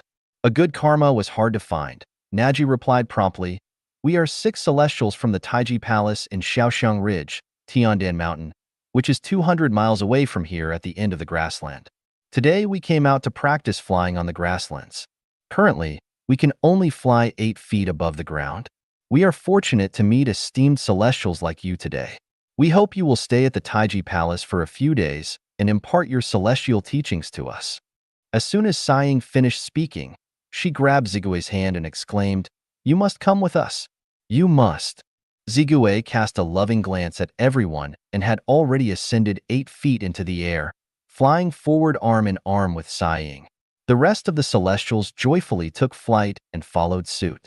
In the blink of an eye, 14 male and female celestial beings had already flown to the foot of Tiandan Mountain. Flying forward for 60 miles along the mountain's base, they arrived at Shaoxiang Ridge. Here clouds billowed and steamed, the purple mist lingering, the mountain flowers blooming, the fruits fragrant, and the clear stream rushing. 100 kinds of birds playing and chasing among the branches in the forest. The sound of water, the wind, the swaying of the branches, and the graceful chirping of the birds merged into a symphony of heaven. Landing from the clouds, the celestials walked slowly up along a mountain path. Along the path, they saw little squirrels jumping among the branches, koala bears hugging the tree trunk and tilting their heads to watch, long-tailed monkeys hanging upside down on the branches and swinging, and elk drinking water leisurely in the mountain stream. After a while, the celestials came to Taiji Palace. Stood outside the gate of Taiji Palace, the breeze is gentle, cool, and refreshing. The scenery is beautiful, which nourishes the heart and pleases the eyes. The Taiji Palace is back to Shaoxiang Mountain, facing the Natsong River, with the winding Tiandin Mountains on the left and the Yingxiao Pool on the right surrounded by mountains. It is truly a geomantic treasure land with the vermilion bird to the front, the black tortoise to the back, the azure dragon to the left, and the white tiger to the right. Especially the Natsong River, which is like a white-silver chain meandering and floating on the opposite vast Yanyuan plain, like a dragon moving vigorously, like a silver bridge hanging on the river. Sangqing couldn't help but praise sincerely. Auspicious scene Shaoxiang Ridge, geomantic treasure Taiji Palace, created by nature with extremely fine craftsmanship, blissful sensations arise on this fairyland. Everyone, please enter the Taiji Palace and rest for a while. Sijia greeted courteously. Zigue and others entered the Taiji Palace one after another. One could see that the Taiji Palace was as bright as day, and the 8 treasures of splendor glittered with soft light.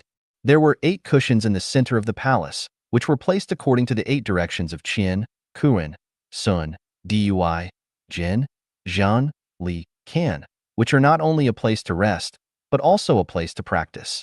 It turned out that there were also 8 male and female celestials living in this Taiji Palace. Besides Saiying, Dama, Sola, Jiefan, Naji, Sijia, there are also Kunhe and Bairue. Looking at the expressions in the eyes of Zigue and the others, sensitive Dama immediately cleared their doubts. Kunhe and Bairue went to explore the mysterious gorge, and they will be back in a few days. The 8 treasures of splendor mentioned above consist of sunlight diamond, jadeite blue, agate jade, amethyst glaze, emerald, cat's eye yellow, olive red, and crystal rock. People who have read The 10,000-Year World know that the planet, the 10,000-year world, is 16 times larger than the Earth, and there are 16 stars of different densities arranged equidistantly in the sky, which divides the 10,000-year world into 16 zones with different luminosity. One of the zones is the dark night zone, which is eternal night, and it is precisely this dark night zones that accommodates countless kinds of gemstones in various forms, and is shining in the dark night. Therefore, all the celestials of the 10,000-year world will come here to collect and carry gems in this zone to decorate the caves where they live. The gems can not only illuminate the caves, but also be absorbed essence from, and make the caves colorful and dreamy. The flight of more than 10,000 kilometers drained the vitality of Zigue and the other 7 celestials, necessitating an urgent replenishment of energy. Saiying and the other 5 celestials also felt fatigued. The 4 celestials Sola, Jiefan, Naji, and Sijia walked out of the cave and picked some delicious peaches, delicate grapes, sweet melons, and moist stamens soon after. They presented these fruits respectfully to Zigue and the other 7 celestials. Zigue and the others looked at the melons and fruits and smiled. You can use it. We only need 8 cushions for a while. It turns out that the food of the celestials in the 10,000-year world varies according to the depth of their cultivation. Celestials who have just arrived need to eat hard fruits such as walnuts and dates, while those who have been there for over 10,000 years can eat soft fruits such as peaches and grapes. Celestials that are more than 20,000 years old do not eat fruits but only drink mineral-rich mountain spring water, while celestials over 30,000 years old no longer eat any tangible substances, but directly absorb the brilliance of the sun and moon and the vital energy of heaven and earth. While Saiying, Dama, Swola, Jiefan, Naji, and Sijia were eating fruits, they watched carefully as the 8 celestials took their seats on the cushions, in accordance with the 8 trigrams directions. The 4 male celestials Danjing, Hanliang, Sangqin, and Changtong sit on the location of Qian, Li, Sun, and Jin. And the four female celestials Zigui, Biyao, Xiaoxia, and Ishi sit on the direction of Dui, Zhen, Kan, and Kuan. They were all sitting cross-legged with their left and right feet overlapped, and the female celestials folded their hands below their navel, while the male celestials slightly bend his palms, placing them lightly on their knees with palms facing up. With their eyes and mouth closed, attention fixed, and breath regulated, they entered the state of fetal aspiration, looking like a sculpture. Internally, following their mind's guidance, a stream of essential qi entered their governing vessel through their baihui, Sishinkang acupoints, going through and absorbed by the large intestine meridian of the hand Yangming, the small intestine meridian of the hand Taiyang, the triple energizer meridian of the hand Shaoyang, the stomach meridian of the foot Yangming, the bladder meridian of the foot Taiyang, and the gallbladder meridian of the foot Shaoyang, and the impure qi was expelled from their Shangyang, Shaochong, Jin, and Zitanga acupoints. Another stream of essential qi flowed from their Huin and Yongquan acupoints into their conception vessel, absorbing the essence and energy through the hand Taiyin lung meridian, hand Shaoyin heart meridian, hand Juin pericardium meridian, foot Taiyin spleen meridian, foot Shaoyin kidney meridian, and foot Juin liver meridian, and expelling impure qi from their Zhengchong, Shaoshang, Yinbai, etc. acupoints. At this moment, the energy from the confluence of the conception and governor vessel, Ren and Du meridians, converged and spouted from the four acupoints of Haiquan, Juchuan, Yuyue, and Jinjin, filling their mouths with saliva. The saliva continuously flowed through their esophagus into their abdomen, and in a short while, their dantian was filled with energy, their fatigue was gone, their spirit reappeared, and their light of nature was complete. The 8 celestials slowly opened their eyes, slightly parted their lips, deeply and slowly inhaled, then exhaled slowly, smiled, and stood up from the cushions. Sighing, Dama, Swola, Jeffon, Naji, and Sijia watched closely, understanding the principle that eating qi makes one deity-like. Zigui and the other 7 celestials then explained in detail the principles and methods of eating qi. After a few days, the 8 celestials bid farewell to Sighing, Dama, Swola, Jeffon, Naji, and Sijia, and ascended into the air from the Taiji Palace Gate, flying towards the Tongtian Peak in the Mayan Mountains. They flew over the Bixiao Mountains, the Yuhua Mountains, the 800-mile Xiobua Lake, the 900-mile Seifiaqui Plain, the Celestial Fascinated Gorge, the Valley of 10,000 Birds, the surging Blue Nephrite River, and the Double Ocean River, and arrived at Qindao Lake, which spans over 160,000 hectares, approximately 10,000 kilometers away from Tongtian Peak. The expansive lake, seen from high altitude, resembled a blue curtain adorned with emerald pearls, offering beautiful scenery with crystal clear, soft, shimmering waves, and presenting diverse and auspicious postures. Meanwhile, on an island called Coral Bamboo, 16 celestial beings were observed practicing walking on the lake surface. Zigui and the others visited Coral Bamboo Island and demonstrated and explained the key points of walking on the water to the other celestials. Due to space limitations, the scene and plot are omitted. On this day, the 8 celestials flew to the Pure Bath Garden, which is only 100 kilometers away from the Tongtian Peak. It is the holiest place in the 10,000 years world, where peculiar avoidance of vulgarism trees grow, magical psychic flowers bloom, and magical upward flowing springs flow. The purple air on the ground is steaming, especially in a small and serene pool. Its temperature changes wonderfully. It is sometimes scalding hot, sometimes bone-chilling, sometimes spewing, and sometimes quiet. Only those who have practiced for more than 30,000 years can enter the Pure Bath Garden, the holy place. Those who have not cultivated enough will feel a strong repulsive force when they come to the edge of the garden, and will feel restless and uncomfortable all over. Those who have cultivated enough will feel a strong pulling force when they come to the edge of the garden, and will feel calm and refreshed, and their energy will increase significantly. Therefore, any celestial who wants to fly to the Tongtian Peak must come here to verify their own cultivation. Only those who can enter the Pure Bath Garden can fly to the Tongtian Peak.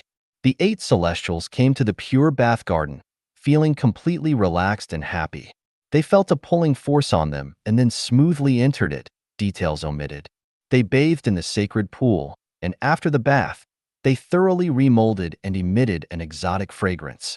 This fragrance was like sandalwood, tuberose, musk, jasmine, rose, geranium, cinnamon, lavender, but it was none of them. It penetrated the heart and lungs, drunk one's innermost, connect divinities, opened Buddha eyes, lightened one's bones, and enhanced their energy. The 8 celestials bathed in this fragrance and suddenly felt light and drifted straight up to 80,000 meters high, as if they were clouds blown by the wind, if not guided by intention. The 8 celestials wanted to go to Tongtian Peak, so in the blink of an eye, they had already floated to the sky-gazing cliff of Tongtian Peak. The sky-gazing cliff is a place where countless senior celestials rainbow over the ages. In the sky above the sky-gazing cliff, there is a pyramid tower made up of nearly 10,000 stars and planets. The tower is where universal energy converges and radiates onto the sky-gazing cliff. Being at the sky-gazing cliff, one can feel the energy overflowing throughout the body, incomparably comfortable. When the energy they absorbed is enough, the structure of their lifts undergoes a sudden mutation, and their Buddha eyes open, being able to see the mysteries of the universe. It is at this moment that many celestials who came to the sky-gazing cliff began to rainbow. Their entire body will transform into a green smoke and disperse, while the light of nature of their life will turn into a rainbow of 7 colors and fly toward the continent for 3 realms' lives to pass through at a lightning speed, and then go to other heavenly worlds. The 8 celestials, Zigui, Danjing, Biyao, Xiaoxia, Hanliang, Sangqing, Ishi, and Qiantong, arrived at the sky-gazing cliff, as if they were in a void.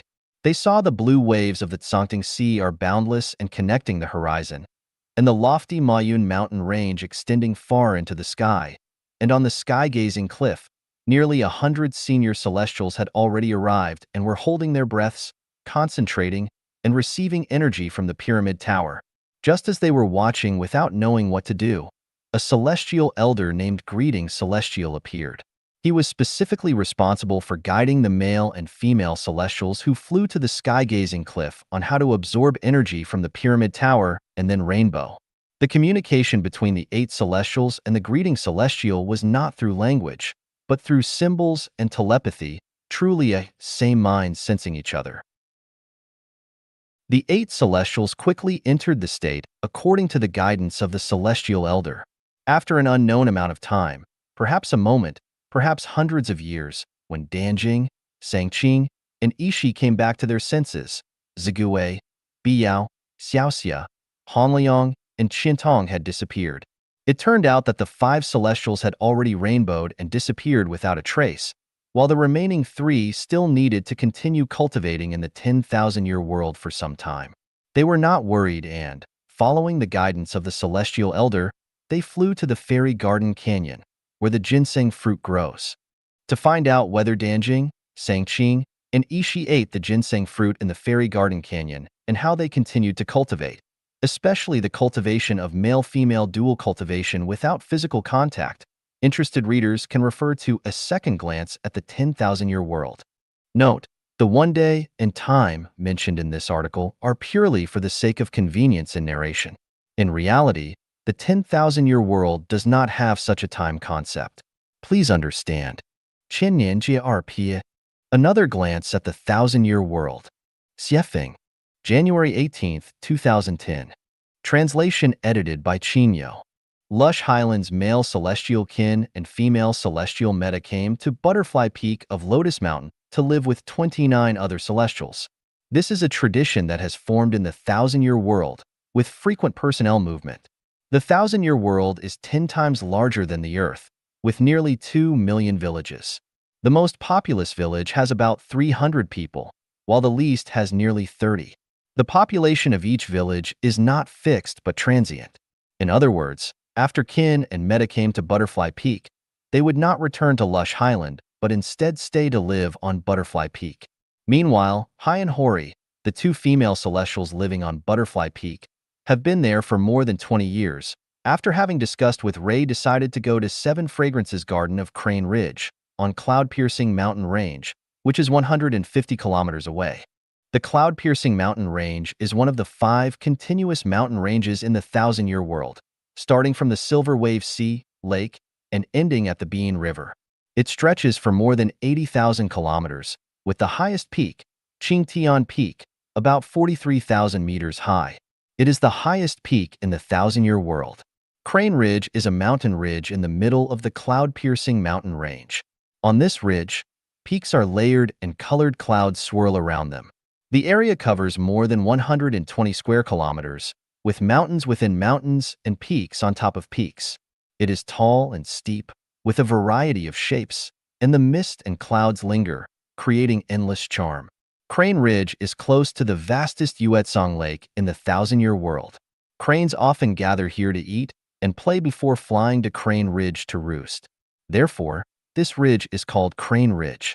Seven Fragrances Garden is a village under Crane Ridge. There are 7 fragrances here, the first from Pearl Stone, the second from Heavenly Fragrance Grass, the third from Lechuaman Flower, the fourth from Purple Osmanthus Tree, the fifth from Heart Penetrating Springs, the 6th from Longevity Fruit, and the 7th from Fragrant Winds. These 7 fragrances are continuously emitted throughout the year, nourishing the appearance, spirit, heart, and body. On this day, Hai, who was wearing a green silk dress and was slender and beautiful at over 360 years old, and Hori, who was wearing a yellow long dress and was plump and charming at over 450 years old, came to the farewell bridge with a small bundle containing a set of spare clothes. All the celestials from Butterfly Peak, including Kin and Meta, gathered at the farewell bridge to bid them farewell. Because this kind of separation in the Thousand-Year World is almost forever, it is difficult to reunite after parting, so everyone was reluctant to part, hugging each other with tears in their eyes. Hai choked and said, 300 miles away, I must reluctantly part with my loved ones. We have been in love for 20 years, and our love will forever be engraved in my heart. Hori wept and said, for 20 years we have been together, our affection and cherished memories shining brightly. As we depart for 7 Fragrances Garden, I can only meet you in my dreams. Handsome sang, representing all male celestials of Butterfly Peak, held Hai in Hori's hands and tearfully said, we recall the many lingering moments and boundless love we've shared. As we part, leaving behind the empty pavilion, when will we meet again? Our affection is like a range of mountains, and our love is like water within water. We can only often look at the swallows flying back and forth, comforting our yearning for one another. Stunning Jiaoyu, representing all the female celestials, embraced Hai and Hori, weeping and saying, our sisterly bond runs deep, and our love and joy were once so warm and delightful. With each passing year, the mountains remain verdant, and the seasons change. Though we part, our blessings will be with you every day. As celestials were reluctant to part and Hai and Hori were struggling to leave, Ray put on a brave face and sang a farewell song. Do not grieve or linger, for everywhere beyond the horizon, green grass and blue skies abound. Amidst thousands of rivers and mountains, there are always our love. Joys and sorrows all have great value. Do not shed a tear. Please embark on your journey.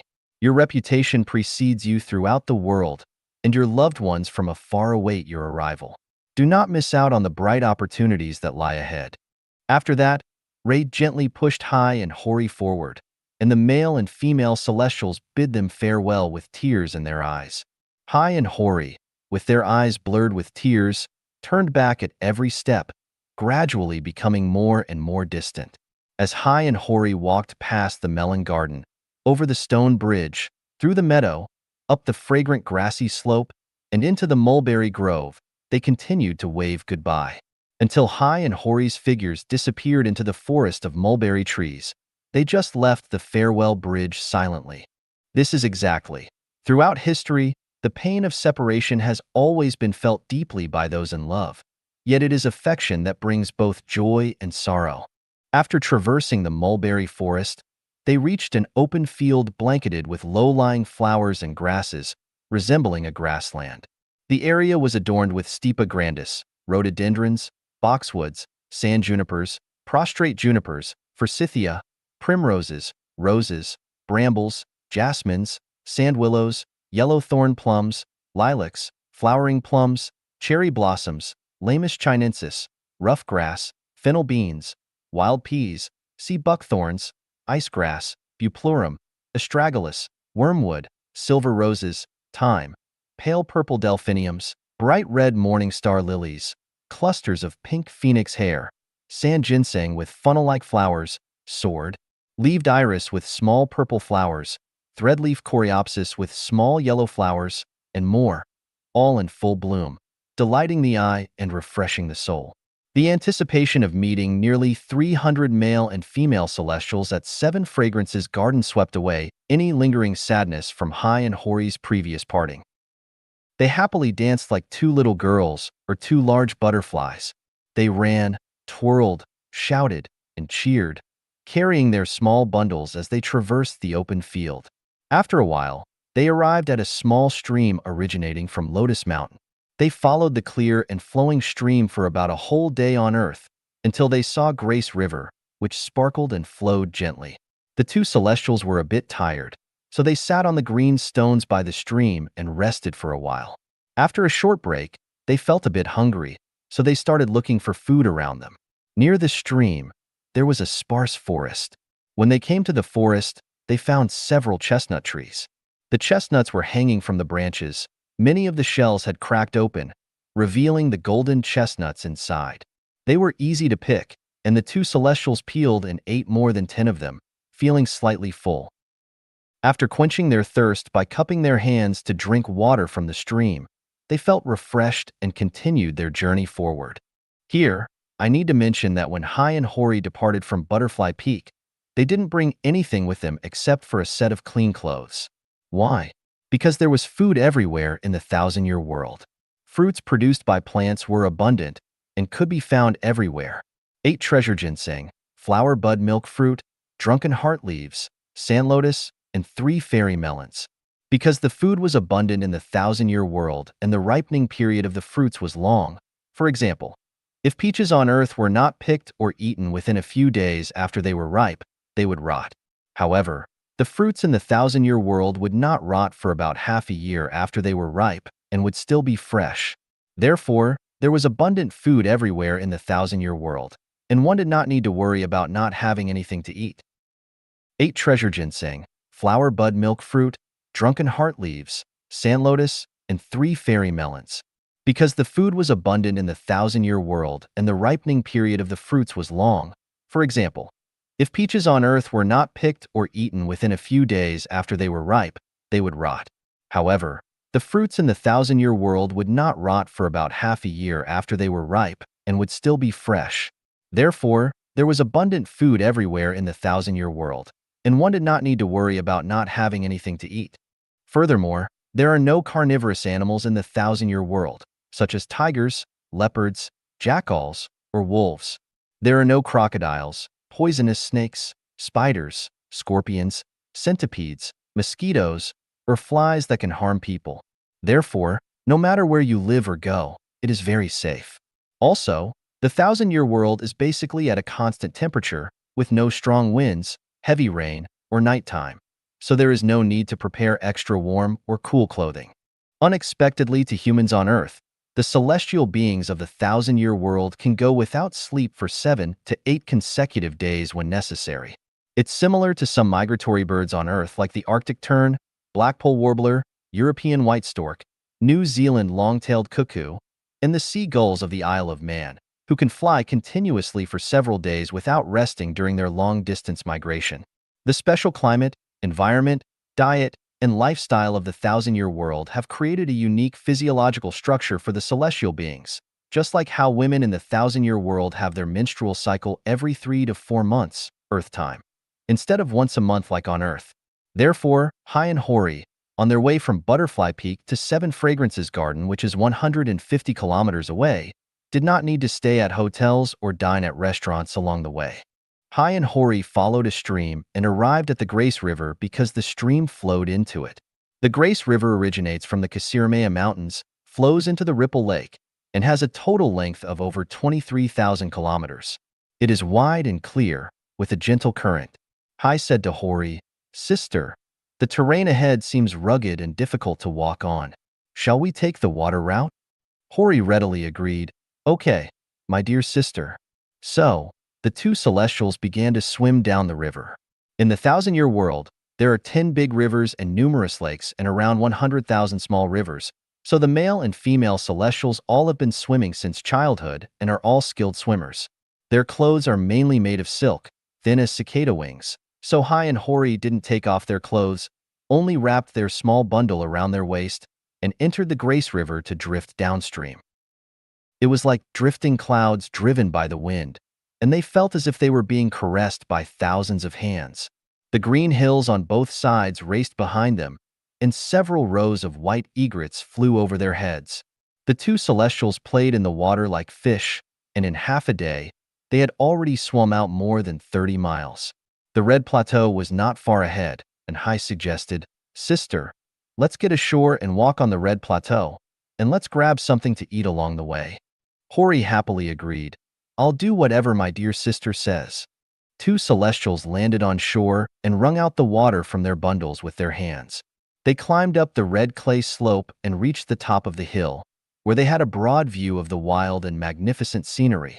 There were forests of Altingia chinensis, alpine pine, larch, longleaf pine, blue pine, hemlock, cold fir, spruce, unicorn leaves, lipstick plant, highland oak, birch, alder, poplar, and cypress, among which were bushes such as small artemisia, purple needlegrass, sand-binding grass, camelthorn, fruit-bearing ephedra, sympegma regelii, tumbleweed, sand needlegrass, bush cinquefoil, sheep fescue, alpine knotweed, rhododendron shrubs, club moss, red sand willow, roundhead smartweed, Chinese, pearly everlasting, Chinese cinquefoil, dark brown sedge, marsh marigold, kidney-leaved groundsel, cushion catmint, time-leaved sandwort, fairies snow, snow lotus flower, shining needlegrass, saxaul, great burnet, and other plants.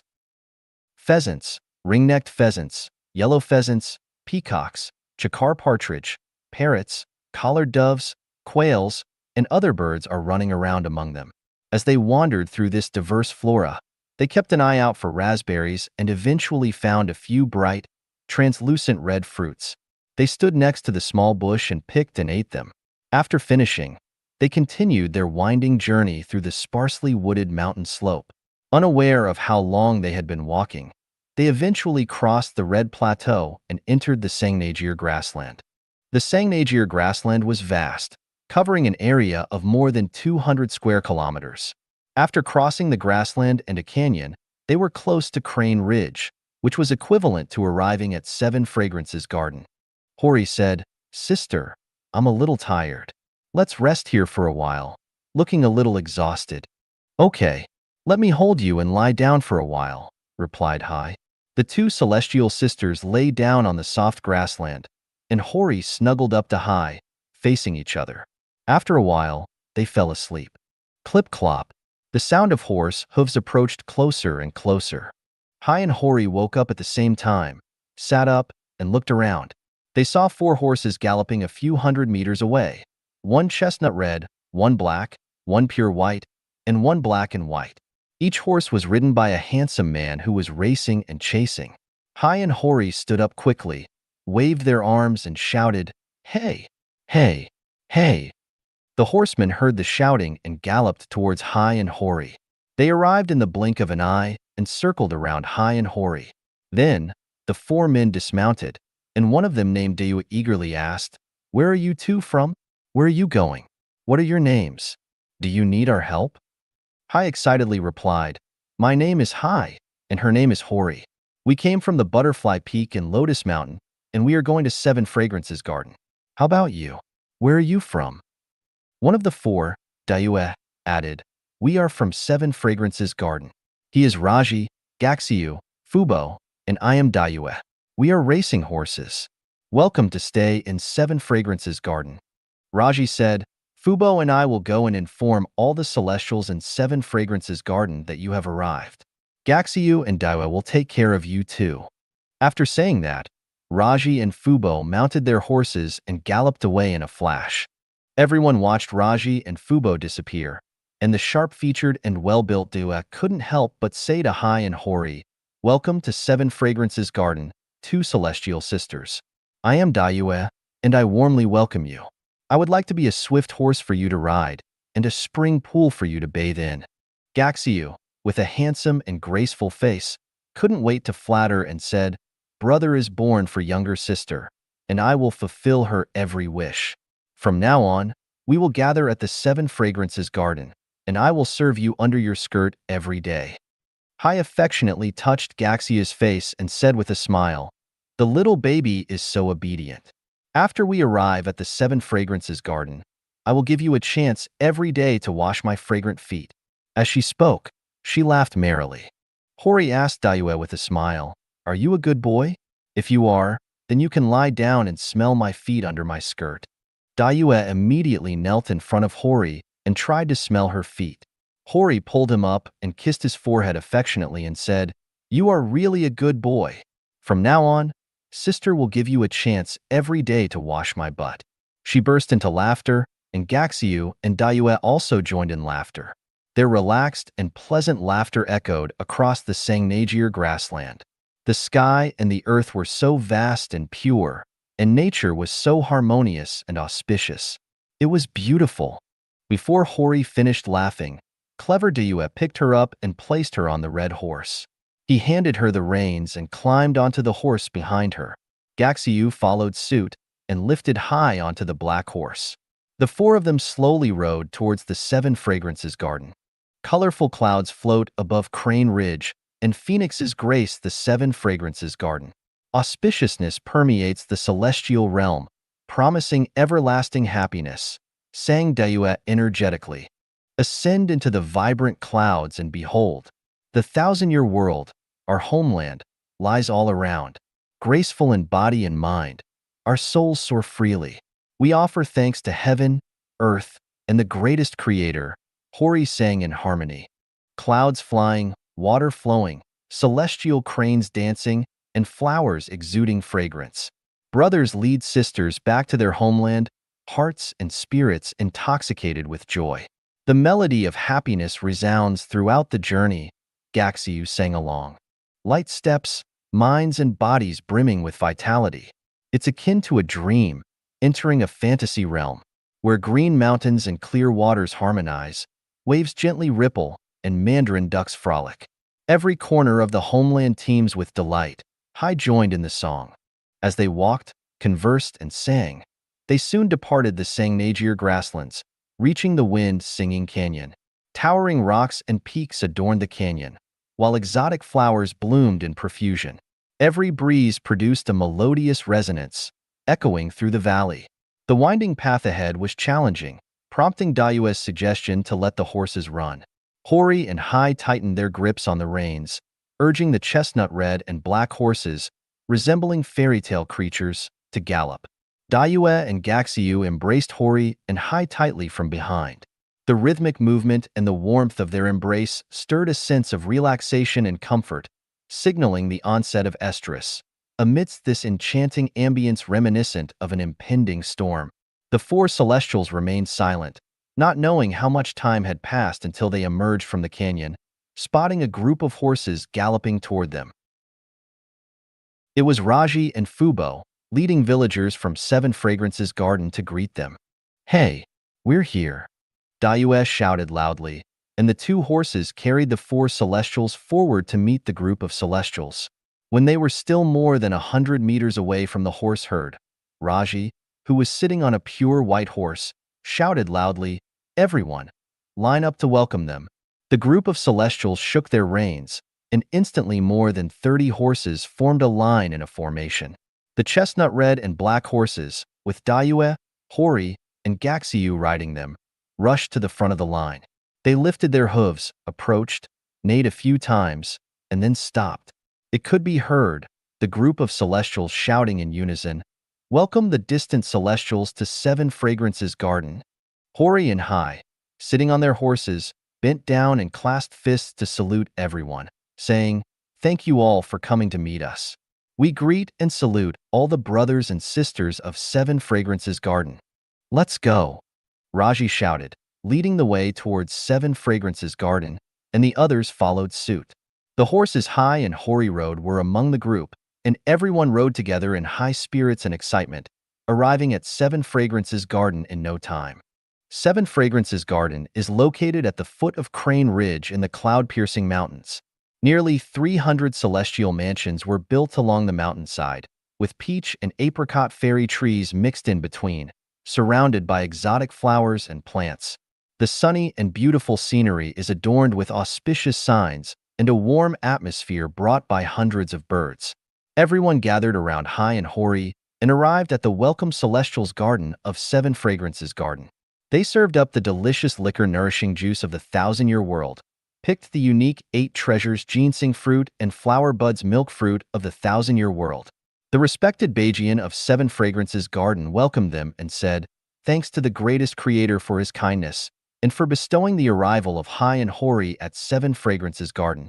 To express our welcome to Hai and Hori, we will hold entertainment activities for 3 days, with the following projects. 1. Singing and dancing in the welcome Celestial's Garden. 2. Visiting Crane Ridge together. 3. Boating in the Lake Bay. 4. Poetry competition in the Hundred Fruits Orchard. 5. Exhibition of skills and craftsmanship. 6. Performance in the Joyful Square. 7. Guessing riddles and telling stories. 8. Sermon in Sublimation Garden. Now, let Dayue and Gaxiu take Hai and Hori to their respective celestial mansions to rest for a while, and then everyone can gather at the welcome celestial garden to sing and dance with joy. It should be noted that not long ago, 2 male celestials, Mutin and Sijia, and 2 female celestials, Yuyao and Chini, left Seven Fragrances Garden to live in Gourd Island, 300 kilometers away. The celestial mansions where Hori and Hai will reside in Seven Fragrances Garden are the places where Yuyao and Chini used to live. Dayue led Hori, and Gaxiu led Hai. The 4 celestial girls of Seven Fragrances Garden, Budi, Sualan, Ilong, and Weijia, accompanied them to the heart-penetrating spring. The heart-penetrating spring is located in the embrace of Seven Star Rock and is a hot spring in Seven Fragrances Garden. The water of the spring is clear and pure, and the temperature of the water is suitable. The water vapor emits a fantastic fragrance. The spring looks like a small mirror lake. There is a thick layer of clean sand around the spring, and the bottom of the spring is covered with colorful pebbles. From the edge to the center, it gradually deepens, and the central part of the spring is several meters deep, which can accommodate 40 to 50 celestials bathing at the same time. The 8 celestials came to the edge of the spring, and Budi and Sualan took care of Hori, while Ilong and Weijia helped Hai. The 6 celestial girls stripped naked and walked into the lake. They played in the water for a while before standing at the edge of the water. At this time, Dayue and Gaxiu respectively picked several green fragrant leaves, which are wide and soft, supple and strong, like a bath towel used for bathing in the mortal world. Dayue and Gaxiu handed a few pieces of green fragrant leaves to Budi, Sualan, Ilong, and Weijia respectively. Then the 4 fairies gently washed Hori and Hai's bodies respectively. Dayue and Gaxiu sat on the sandy beach by the spring lake, enjoying the graceful and charming figures of the 6 celestial girls. A wave of warm and happy feelings overflowed throughout their bodies. Hori and Hai were being touched all over by the 4 celestial girls, along with being hugged by Dayue and Gaxiu while riding on horseback on their way to Seven Fragrances Garden. The bouncing and friction of the horseback against their genitals sparks an unusual sense of youthful restlessness. Hori and Hai gradually became hot. This sensation served as a prelude to the impending eruption of the 4-month-long pent-up youthful surge within their bodies. After their baths, Budi and Sualan escorted Hori to Yuyao's former celestial mansion, while Ilong and Weijia led Hai to Chini's previous dwelling. Yuyao's celestial abode rested upon a flat expanse halfway up Crane Ridge, surrounded by lush green bamboo, fragrant blossoms, and the melodious chirping of birds. The scenery was breathtaking, the space bright and expansive. Standing within the courtyard offered a panoramic view, truly refreshing to the spirit. Upon entering the room, Hori was greeted by a fragrant ambience, immaculately clean and pristine. Light blue silk curtains swayed gently in the breeze, while a large bamboo bed was adorned with fragrant grass mats. The lotus root pillow, in a soothing milky yellow, were just the right blend of softness and support. At the foot of the bed, a neatly arranged quilt made from celestial petals awaited, while a bamboo tea table before the bamboo lounge chairs held an array of unique fruits exclusive to the thousand-year world. These fruits, including milk juice pomelo, nourishing orchid, 5 fragrance orange, 8 treasure ginseng, flower bud fruit milk, drunken heart leaves, sand lotus root, and 3 fairy melon, were handpicked by a dozen celestial beings such as Raji, Fubo, and others, as a gesture of hospitality during Hori and Hai's bath at the heart-penetrating spring. Hori indulged in some milk juice from the pomelo and a few bites of flower bud fruit before retiring to bed. Booty and Sualan tenderly tucked her in, gently caressing and patting her until she drifted off to sleep. Singing and dancing in the welcome celestial garden. Hori and Hai awoke refreshed and invigorated, already awaited by Booty and Sualan in the small courtyard, while Elong and Weijia had kept watch for Hai in her room. After grooming themselves, they each savored a bamboo cup of nourishing juice prepared by the female celestials, a blend of honey, sweet spring water, green fragrant leaves, 100 flower stamens, energy stones, 8 treasure ginseng, longevity roots, wolfberries, red dates, and fairy fruit. This elixir, reminiscent of both wine and juice, left them feeling clear-headed and revitalized. They also enjoyed some 3 fairy melons before making their way through the winding paths of the forest and flower trails to the welcome celestial garden. This enchanting garden resembled a miniature basin, surrounded by gradually rising terrain with a flat expanse in the center, ideal for accommodating the 300 celestial beings who could sing and dance simultaneously. As Hori and Hai entered the garden, nearly 300 residents of 7 Fragrances Garden were already seated, eagerly anticipating their arrival. Upon seeing them, everyone stood up and shouted in unison, "Hori and Hai are great." The whole venue erupted with joyful cheers, vibrant and lively, as if celebrating a festival. The singing and dancing welcome party was hosted by the talented female celestial Ya Yao and the male celestial Yejuan of 7 Fragrances Garden. Ya Yao, over 400 years old, possessed a graceful figure and beauty akin to a super celestial being. Her body boasted elegant curves, and her demeanor exuded charm. With a lively and flirtatious personality, she was adored by all the celestial beings of 7 Fragrances Garden. Yejuan, over 300 years old, sported thick eyebrows and large eyes, along with fine, tender skin and a well-proportioned physique. His features were distinct, and his voice resonated powerfully when he spoke. His dancing was as fluid as water, as enchanting as magic, and as ethereal as a fairy's. His personality was rough yet refined and delicate, particularly in the expressive depths of his eyes, which held a myriad of emotions and infinite allure, capable of captivating the hearts and souls of others. Ya Yao took the lead with a voice as clear as a silver bell. Hai and Hori have descended to earth, and 7 Fragrances Garden is aglow with radiance. All celestial beings will showcase songs and dances to express our gratitude to the greatest creator for orchestrating such a splendid event. 1,000 miles of mountains and rivers brimming with joy, 10,000 miles of sky adorned with auspicious signs. Let us sing of the joys of life and dance with celestial sentiments. Yejuan then continued. The song and dance party welcoming Hai and Hori will proceed in the following order. Sije's solo, Gazing into Your Heart. Medi's solo dance, Intoxicated Blossoms of 7 Fragrances Garden. Ya Yao and Ai's duet dance, Ascending the Hill Together. Raji and Dayao's duet, Who Stole My Heart. Gandhi, Bashya, Yuji, and Huazi's flute ensemble, 100 Birds Pay Homage to the Phoenix. Sualan, Xingdi, Yuer, and Kasang's Panpipe Quartet, Serenading the Heartland. Gaxiu, Weha, Dayue, Luanbei, Liotsue, Zhuama, Lambai, and Xinluan's group dance, Joyous Savannas of Sangnajir. 18. All of 7 Fragrances Garden's residents, Flight of Love. Let us begin with Tsije's rendition of Gazing into Your Heart, Yejuan announced, as the striking figure of Tsije rose from amidst the celestial assembly, his deep and melodious voice filling the air. I gaze into your heart, where deep affection binds me to you. Do you recall our love atop the hill, where the breeze, intoxicated, carried fragrances.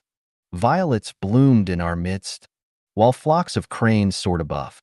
Hand in hand, we descended the hill, as mountains danced and Lansong rivers sang for us. I gaze into your heart, where memories of our love linger. Unable to forget our cherished moments, our love flows like the eternal Sangna River. As trumpet creepers bloom once more, my beloved, where do you reside? Birds traverse the sky, and clouds drift by, as flowers emit fragrance, and I sing softly for you. With Zijia's song concluded, Mehdi took the stage for a solo dance, followed by Yayao and Yejuan's mesmerizing duet, ascending the hill together. Yayao's upper body was tightly wrapped in a piece of blue silk, accentuating her slender waist and prominent breasts, while her exposed navel exuded infinite allure. Below, she wore only a pair of ultra-small purple panties, with her dense pubic hair peeking out like a brilliant halo along the edge, while her long, slender legs resembled two jade dragons leaping and dancing. With coquettish eyes and sparkling allure, she stood at the center of the welcome celestial garden, gracefully bowing to the assembled celestials with hands flat and one foot extended forward at a 90-degree angle. Meanwhile, Yejuan signaled the crowd with a respectful gesture. His bright, clear eyes, thick curly hair resembling forests and clouds, developed muscles, and strong physique were all on display. His upper body was bare, revealing a bronze hue, while he wore white tight pants below, his groin raised like a lion, ready to leap and bound at any moment, exuding boundless vitality and wildness. The dance began. Double swallows soared, white cranes danced in the spring, double dragons played with pearls, peacocks courted phoenixes, sea dragons explored the depths, tigers descended from mountains, jade rabbits nestled in burrows, eagles left their nests, willows swayed gently, buds bloomed, clouds and rain enveloped Wu Mountain, wind swept the plains, clouds veiled the green mountains, mist shrouded the valleys, long rainbows pierced the sun, and colorful clouds chased the moon. Tumbling and leaping, rising and falling. Each move expressed myriad styles with boundless passion, while each posture emanated countless interpretations and vast imagination. The celestial beings watched, their souls stirred, their hearts swaying. With the dance's movements, they alternated between holding their breath in rapt attention and clapping and cheering. This dance was something found only in heaven, impossible to witness anywhere in the mortal world. After the double dance concluded, they performed sequentially, and the song and dance welcoming the celestials continued until everyone was thoroughly entertained and dispersed. The 100 Crafts Exhibition. Activities such as visiting Crane Ridge together, boating in the Lake Bay, poetry competition in the 100 Fruit Orchard, and guessing riddles and telling stories in the 7 Fragrances Garden are similar to those in the mortal world, differing only in content while sharing a similar nature, hence they are omitted. The lifestyle of the celestials in the 1,000-year world differs from that of humans in terms of environment, geography, and physical condition. Consequently, their work content and methods also differ.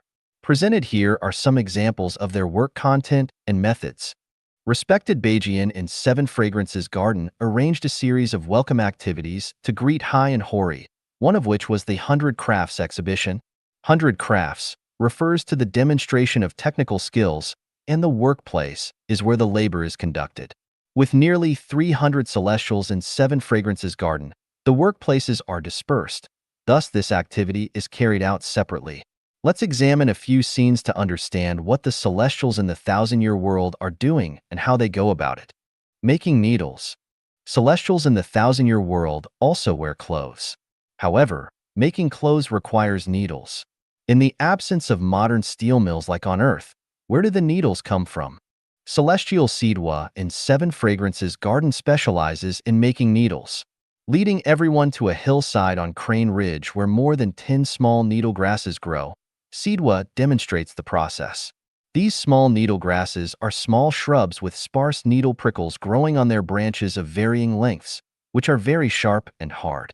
They are similar in size and shape to the needles used by humans to sew clothes, except for the different materials. Sidwa forcefully breaks off a few of them, and lightly shaves off a little from both sides of the tail of one of them with a small knife. Then, he holds the needle prickle firmly with one hand and uses a sharp tool he brought with him, resembling a thin iron rod obtained from Red Rock Gully and honed on a stone, to drill and dig the tail of the needle. After a while, the needle eye is pierced, and then he polishes the tail on the stone, making it smooth and round. Thus a sewing needle was made. Sewing clothes. In the thousand-year world, fabric comes from two sources. One is silk from silkworms, and the other is flower petals. The flower responsible for these petals is called celestial clothing. Its flowers are large, with 5 petals each, several times larger than those of a butterfly orchid and almost the size of a dripping guanine leaf. Because they bloom for a long time, these petals are very flexible, brightly colored, and soft like cotton, making them ideal fabric material. Silk fabrics are dyed using plant materials such as indigo, acorn, gallnut, persimmon leaves, holly leaves, chestnut shells, lotus seed husks, salvia officinalis leaves, Japanese umbrella pine leaves, red lotus roots, yellow bark twigs, and others, rather than mineral substances such as iron or powder, mica, cinnabar, alum, etc. These materials are ground into powder and soaked to extract their pigments for dyeing silk fabrics. Different dyeing and processing techniques create different types of silk, such as silk fabric, gauze, brocade, and damask, in colors ranging from red, orange, and yellow to green, blue, and purple.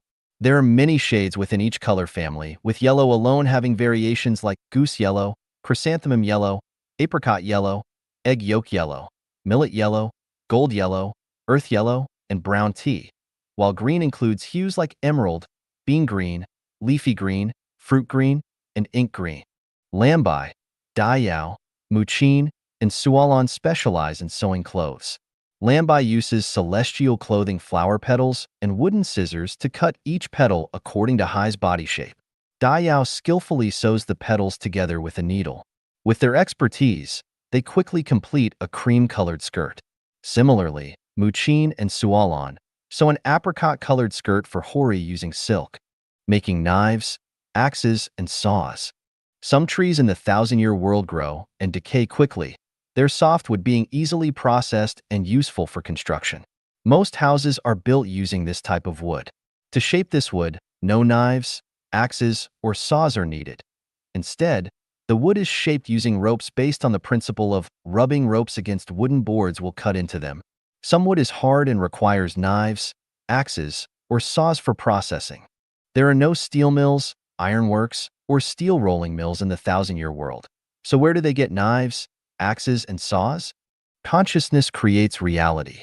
Just as fruits on Earth are created by super-celestial beings to meet human needs, materials in the thousand-year world are created by super-celestial beings to meet the needs of the celestials and the environmental characteristics of the thousand-year world. About 30 kilometers from the Seven Fragrances Garden lies a canyon called Red Rock Gully. Here, there are many differently shaped stone slabs and stone strips, which are actually a special metal composite material. Materials are selected according to needs and then polished to make the necessary tools, such as knives, axes, and saws. Baxia, Kasong, Moody, Luanchin, Jua, and Hage specialize in making tools such as knives, axes, and saws. At Red Rock Gully, Baxia selects a stone about 10 centimeters long, Kasong chooses one about half a meter long, Moody picks one about 10 centimeters long, and Luanchin takes a long stone strip. They then enter a workshop they built earlier. Jua and Hage have already lit the stove, using hard red pine as fuel instead of coal. Baxia throws the 10-centimeter long stone into the fire, which quickly turns red. He then removes it with pliers and hammers it on an anvil about 50 times. In no time, a small knife is formed. After cooling it in water, he grinds it back and forth on a greenstone, resembling a grindstone. Finally, he embeds a wooden handle in the tail end, completing the small knife. Other tools, such as axes and saws, are made in a similar manner. Haircutting. Females in the thousand-year world never cut their hair. It naturally falls off when it reaches waist length and then grows anew. Haircutting is only for males. Men's beards hardly grow before the age of 600, and they almost never shave. In contrast, Men's hair in the thousand-year world grows continuously from birth, which raises the issue of haircutting. Yiri and Dagia are responsible for haircuts. Currently, Siji and Mira need haircuts, so they sit on bamboo stools with Yiri cutting Siji's hair and Dagia cutting Myra's. They only use a comb and a pair of scissors, skillfully completing their work in no time. The comb mentioned here is made from leaves of the evergreen wood, shaved with a knife. This evergreen wood grows very slowly, and its leaves are almost like hard wooden pieces as thick as combs. They are called leaves because of their leaf-like shape and are perfect for making hair combs. Making toilet paper. In the thousand-year world, there's no use for paper, no books, no letters, no need for writing or articles. However, toilet paper is still a necessity. Are paper mills needed in the thousand-year world? No, they are not. Celestial Maching and Celestial Bishue are specifically tasked with making toilet paper. This toilet paper isn't paper at all. It's actually a type of flower petal called skin comforting fragrance. These flowers are as large as ordinary wash basins, with shapes resembling begonia blossoms and a snow-white color. Their fragrance resembles lavender, and their petals are covered with tiny buds resembling taste buds on the tongue. Maching and Bishue collect 2 full backpacks of skin-comforting fragrance flower petals from the garden in the 7 Fragrances garden. They then pour these petals into a large water tank for soaking. The purpose of soaking is mainly to remove the oils and gums from the petals. The water used for soaking isn't ordinary. It's from a spring near the 7 Fragrances garden, tasting of lime with high alkalinity. Additionally, grass and wood ash water are added. After soaking, the skin-comforting fragrance flower petals are taken outside to dry in the sun, becoming soft and gentle like cotton, serving as toilet paper. Making water tanks, buckets, and basins. Whether for printing and dyeing silk fabrics or soaking skin-comforting fragrance flower petals, water tanks are needed in the thousand-year world. With water tanks come water buckets, and transplanting flowers and plants for decorating courtyards, water buckets are required. For washing faces, water basins are essential. So, how are water tanks, buckets, and basins made? Male celestial Lambua and Taoqian, along with female celestial Meiji and Weigia, are responsible for making these items. Meiji and Weigia go to the forest of the Crane Ridge and cut a diagonal opening in the bark of a tree, then insert a tube into it. A sticky liquid similar to milk continuously flows out, collected in a basin. This liquid is a type of glue with very strong adhesion. After collecting enough liquid, they move to another tree and repeat the process until the basin is full. This tree is called the silica gel tree, similar to the rubber tree on Earth, but its liquid doesn't solidify easily. It can be used like paint to coat walls with a brush. When it comes into contact with water, it solidifies, making it suitable for making water buckets and other items. Lambua and Taoqian cut bamboo into required lengths and sizes. Then they glue the pieces together using the silica gel sap collected by Meiji and Weigia. They also brush a little water onto the bamboo pieces to aid in bonding. This creates the side of the water basin. Next, they glue many small bamboo pieces together in a similar manner, cover them with silica gel sap, and then with a banana leaf that is strong, waterproof, and smooth, which is the root skin that wraps the main trunk of the banana plant. The 2 parts are bonded together as one, then cut into the desired circular shape and placed into a cylinder made of bamboo strips that are wider at the top and narrower at the bottom. Silicone tree sap is dripped around the edge, then brushed inside and out. After spraying water inside and out, the water basin is complete. Water tanks are made in the same way. When making a water bucket, holes are drilled at the top of 2 large bamboo strips beforehand. These strips are slightly longer than the others. Before bonding, they just place them symmetrically and insert a thick red willow stick into the holes of the bamboo strips. To create a colorful basin, plant pigments are extracted and added to the liquid from the silica gel tree. Making shoes. Making shoes in the thousand-year world is the easiest thing. Celestial Bloom and Celestial Lima show us how. They go to the forest and cut the bark of a coconut tree that wraps around the trunk after its large leaves fall off. This bark, approximately 1 meter long and 50 centimeters wide, is extremely flexible and cannot be smashed or torn apart. Bringing the bark to their workshop, they draw lines on the bark based on the size of their feet, then cut out the soles and uppers with a knife. 2 or 3 layers of coconut bark are used for the soles, bonded together with silica gel tree liquid. After soaking until firm and drying in a cool place, a very comfortable pair of shoes is made. Making toothbrushes? Sorry, the Celestials in the thousand-year world never brush their teeth. Why? Because they eat very bland food with little residue left in their teeth, and their food is created by the greatest creator and never processed. Therefore, their mouths always have a pleasant scent, and there's no mention of bad breath among them. Calculating the passage of time. Sorry again, the Celestials in the thousand-year world never calculate time, including hours, days, and years. They have no concept of time, so why bother? Not calculating time doesn't mean there's no time. In the thousand-year world, there's no need to worry about the passage of time. When I mention a Celestial's age, it's solely based on their appearance or physical features on Earth. So, does the thousand-year world have a sense of a day passing? Yes, but it's not based on celestial movements, as it's difficult to perceive or calculate days that way. It's based on changes in the environment. Since it does not rain in the thousand-year world, how do trees and plants survive and grow? Will they dry up? The answer is no. According to human time, approximately every 15 days, there's a period of water vapor transpiration in the environment, which forms clouds and fog. These clouds and fog contain a lot of water, and when they pass through an area, they wash the leaves and wet the ground. This period is considered a day in the thousand-year world. Performance at the Chamber of Joy. In the thousand-year world, the mode of production follows a system of non-ownership, where resources are shared and do not belong to any individual or group. There is no marriage, as stated in the teachings of Jesus Christ. In heaven, they neither marry nor are given in marriage.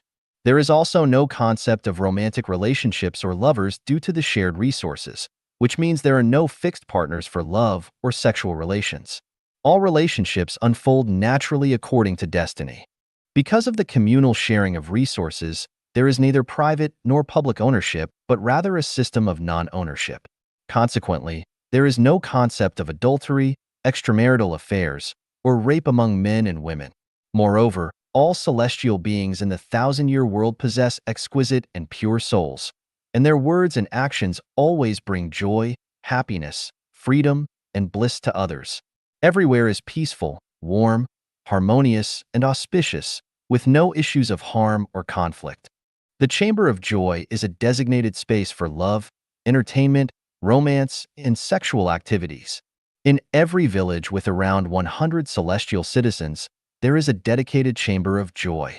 Female celestials in their mating season reside in the Chamber of Joy, and some non-mating female celestials willingly assist and care for those in their mating season, ensuring they can fully enjoy the pleasure of sexual activities.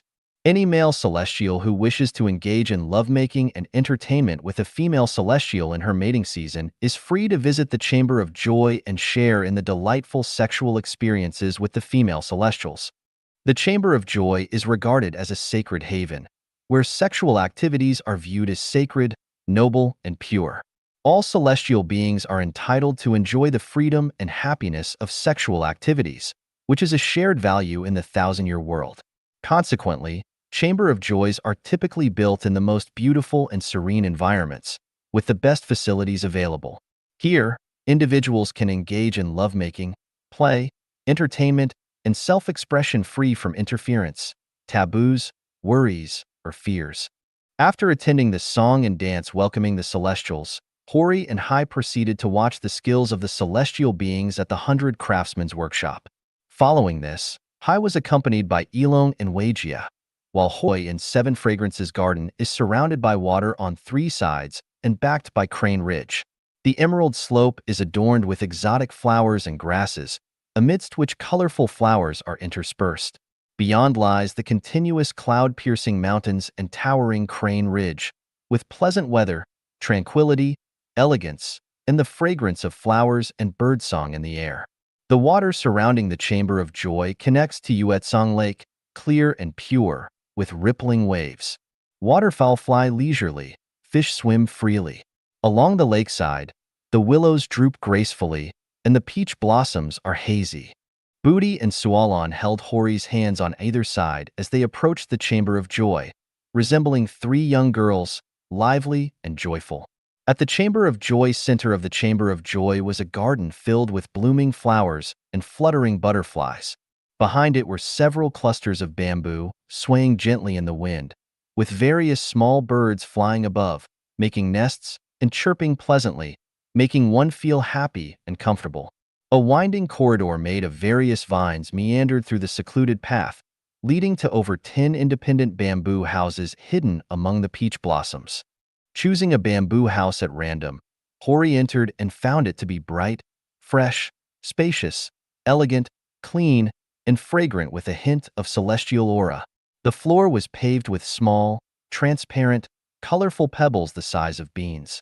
Inside, there were large four celestial beds, curved chairs suitable for lovemaking, bamboo sofas, and rattan chairs. A large tea table was adorned with melons and fruits unique to the thousand-year world, alongside a small bamboo vat filled with nourishing juice and a long-handled gourd ladle for convenient drinking. Booty asked Hori, "How do you like it, dear sister?"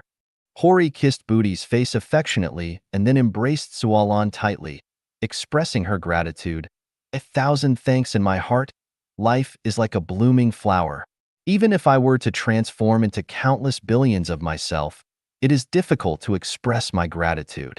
Sister, let's go bathe now," Sualon suggested. "Let me introduce you. Every celestial who lives in the Chamber of Joy must first go to bathe upon arrival. The Chamber of Joy has a bath pool that can accommodate only 5 or 6 celestials bathing simultaneously. The bath pool is actually a small hot spring, rich in minerals. Bathing in it is like soaking in a bath solution, leaving the skin clean, refreshed, and even smoother and finer." The 3 celestial beings undressed in the room and proceeded naked to the bath pool in the backyard. Booty and Sualon, both around 200 years old, appeared as young maidens in their 20s on Earth. They were sharp, lively, and beautiful as flowers, adept at understanding emotions and possessing graceful manners that endeared them to the other celestial beings. On the other hand, Hori, over 400 years old, resembled a woman in her 40s on Earth, with a rich history of sexual experiences and a strong libido. As the 3 entered the bath pool, the water temperature was just right, offering a comfortable and soothing experience. Booty and Sualon tenderly caressed and washed Hori's entire body with their soft and delicate hands. Playful Booty then instructed Hori to lean her head on Sualon's shoulder and close her eyes, while she gently and delicately touched Hori's genital area, massaging her vulva, clitoris, labia, and perineum. Waves of mild spasms coursed through Hori's vagina, spreading pleasure and relaxation throughout her body. At that moment, the male celestial beings, Dayue and Raji, quietly approached the bath pool. They had already disrobed in the room chosen by Hori. Upon seeing them, Booty and Sualon silently gestured to Dayue and Raji to join them in the pool. Dayue and Raji stealthily entered the pool and discreetly took the place of Booty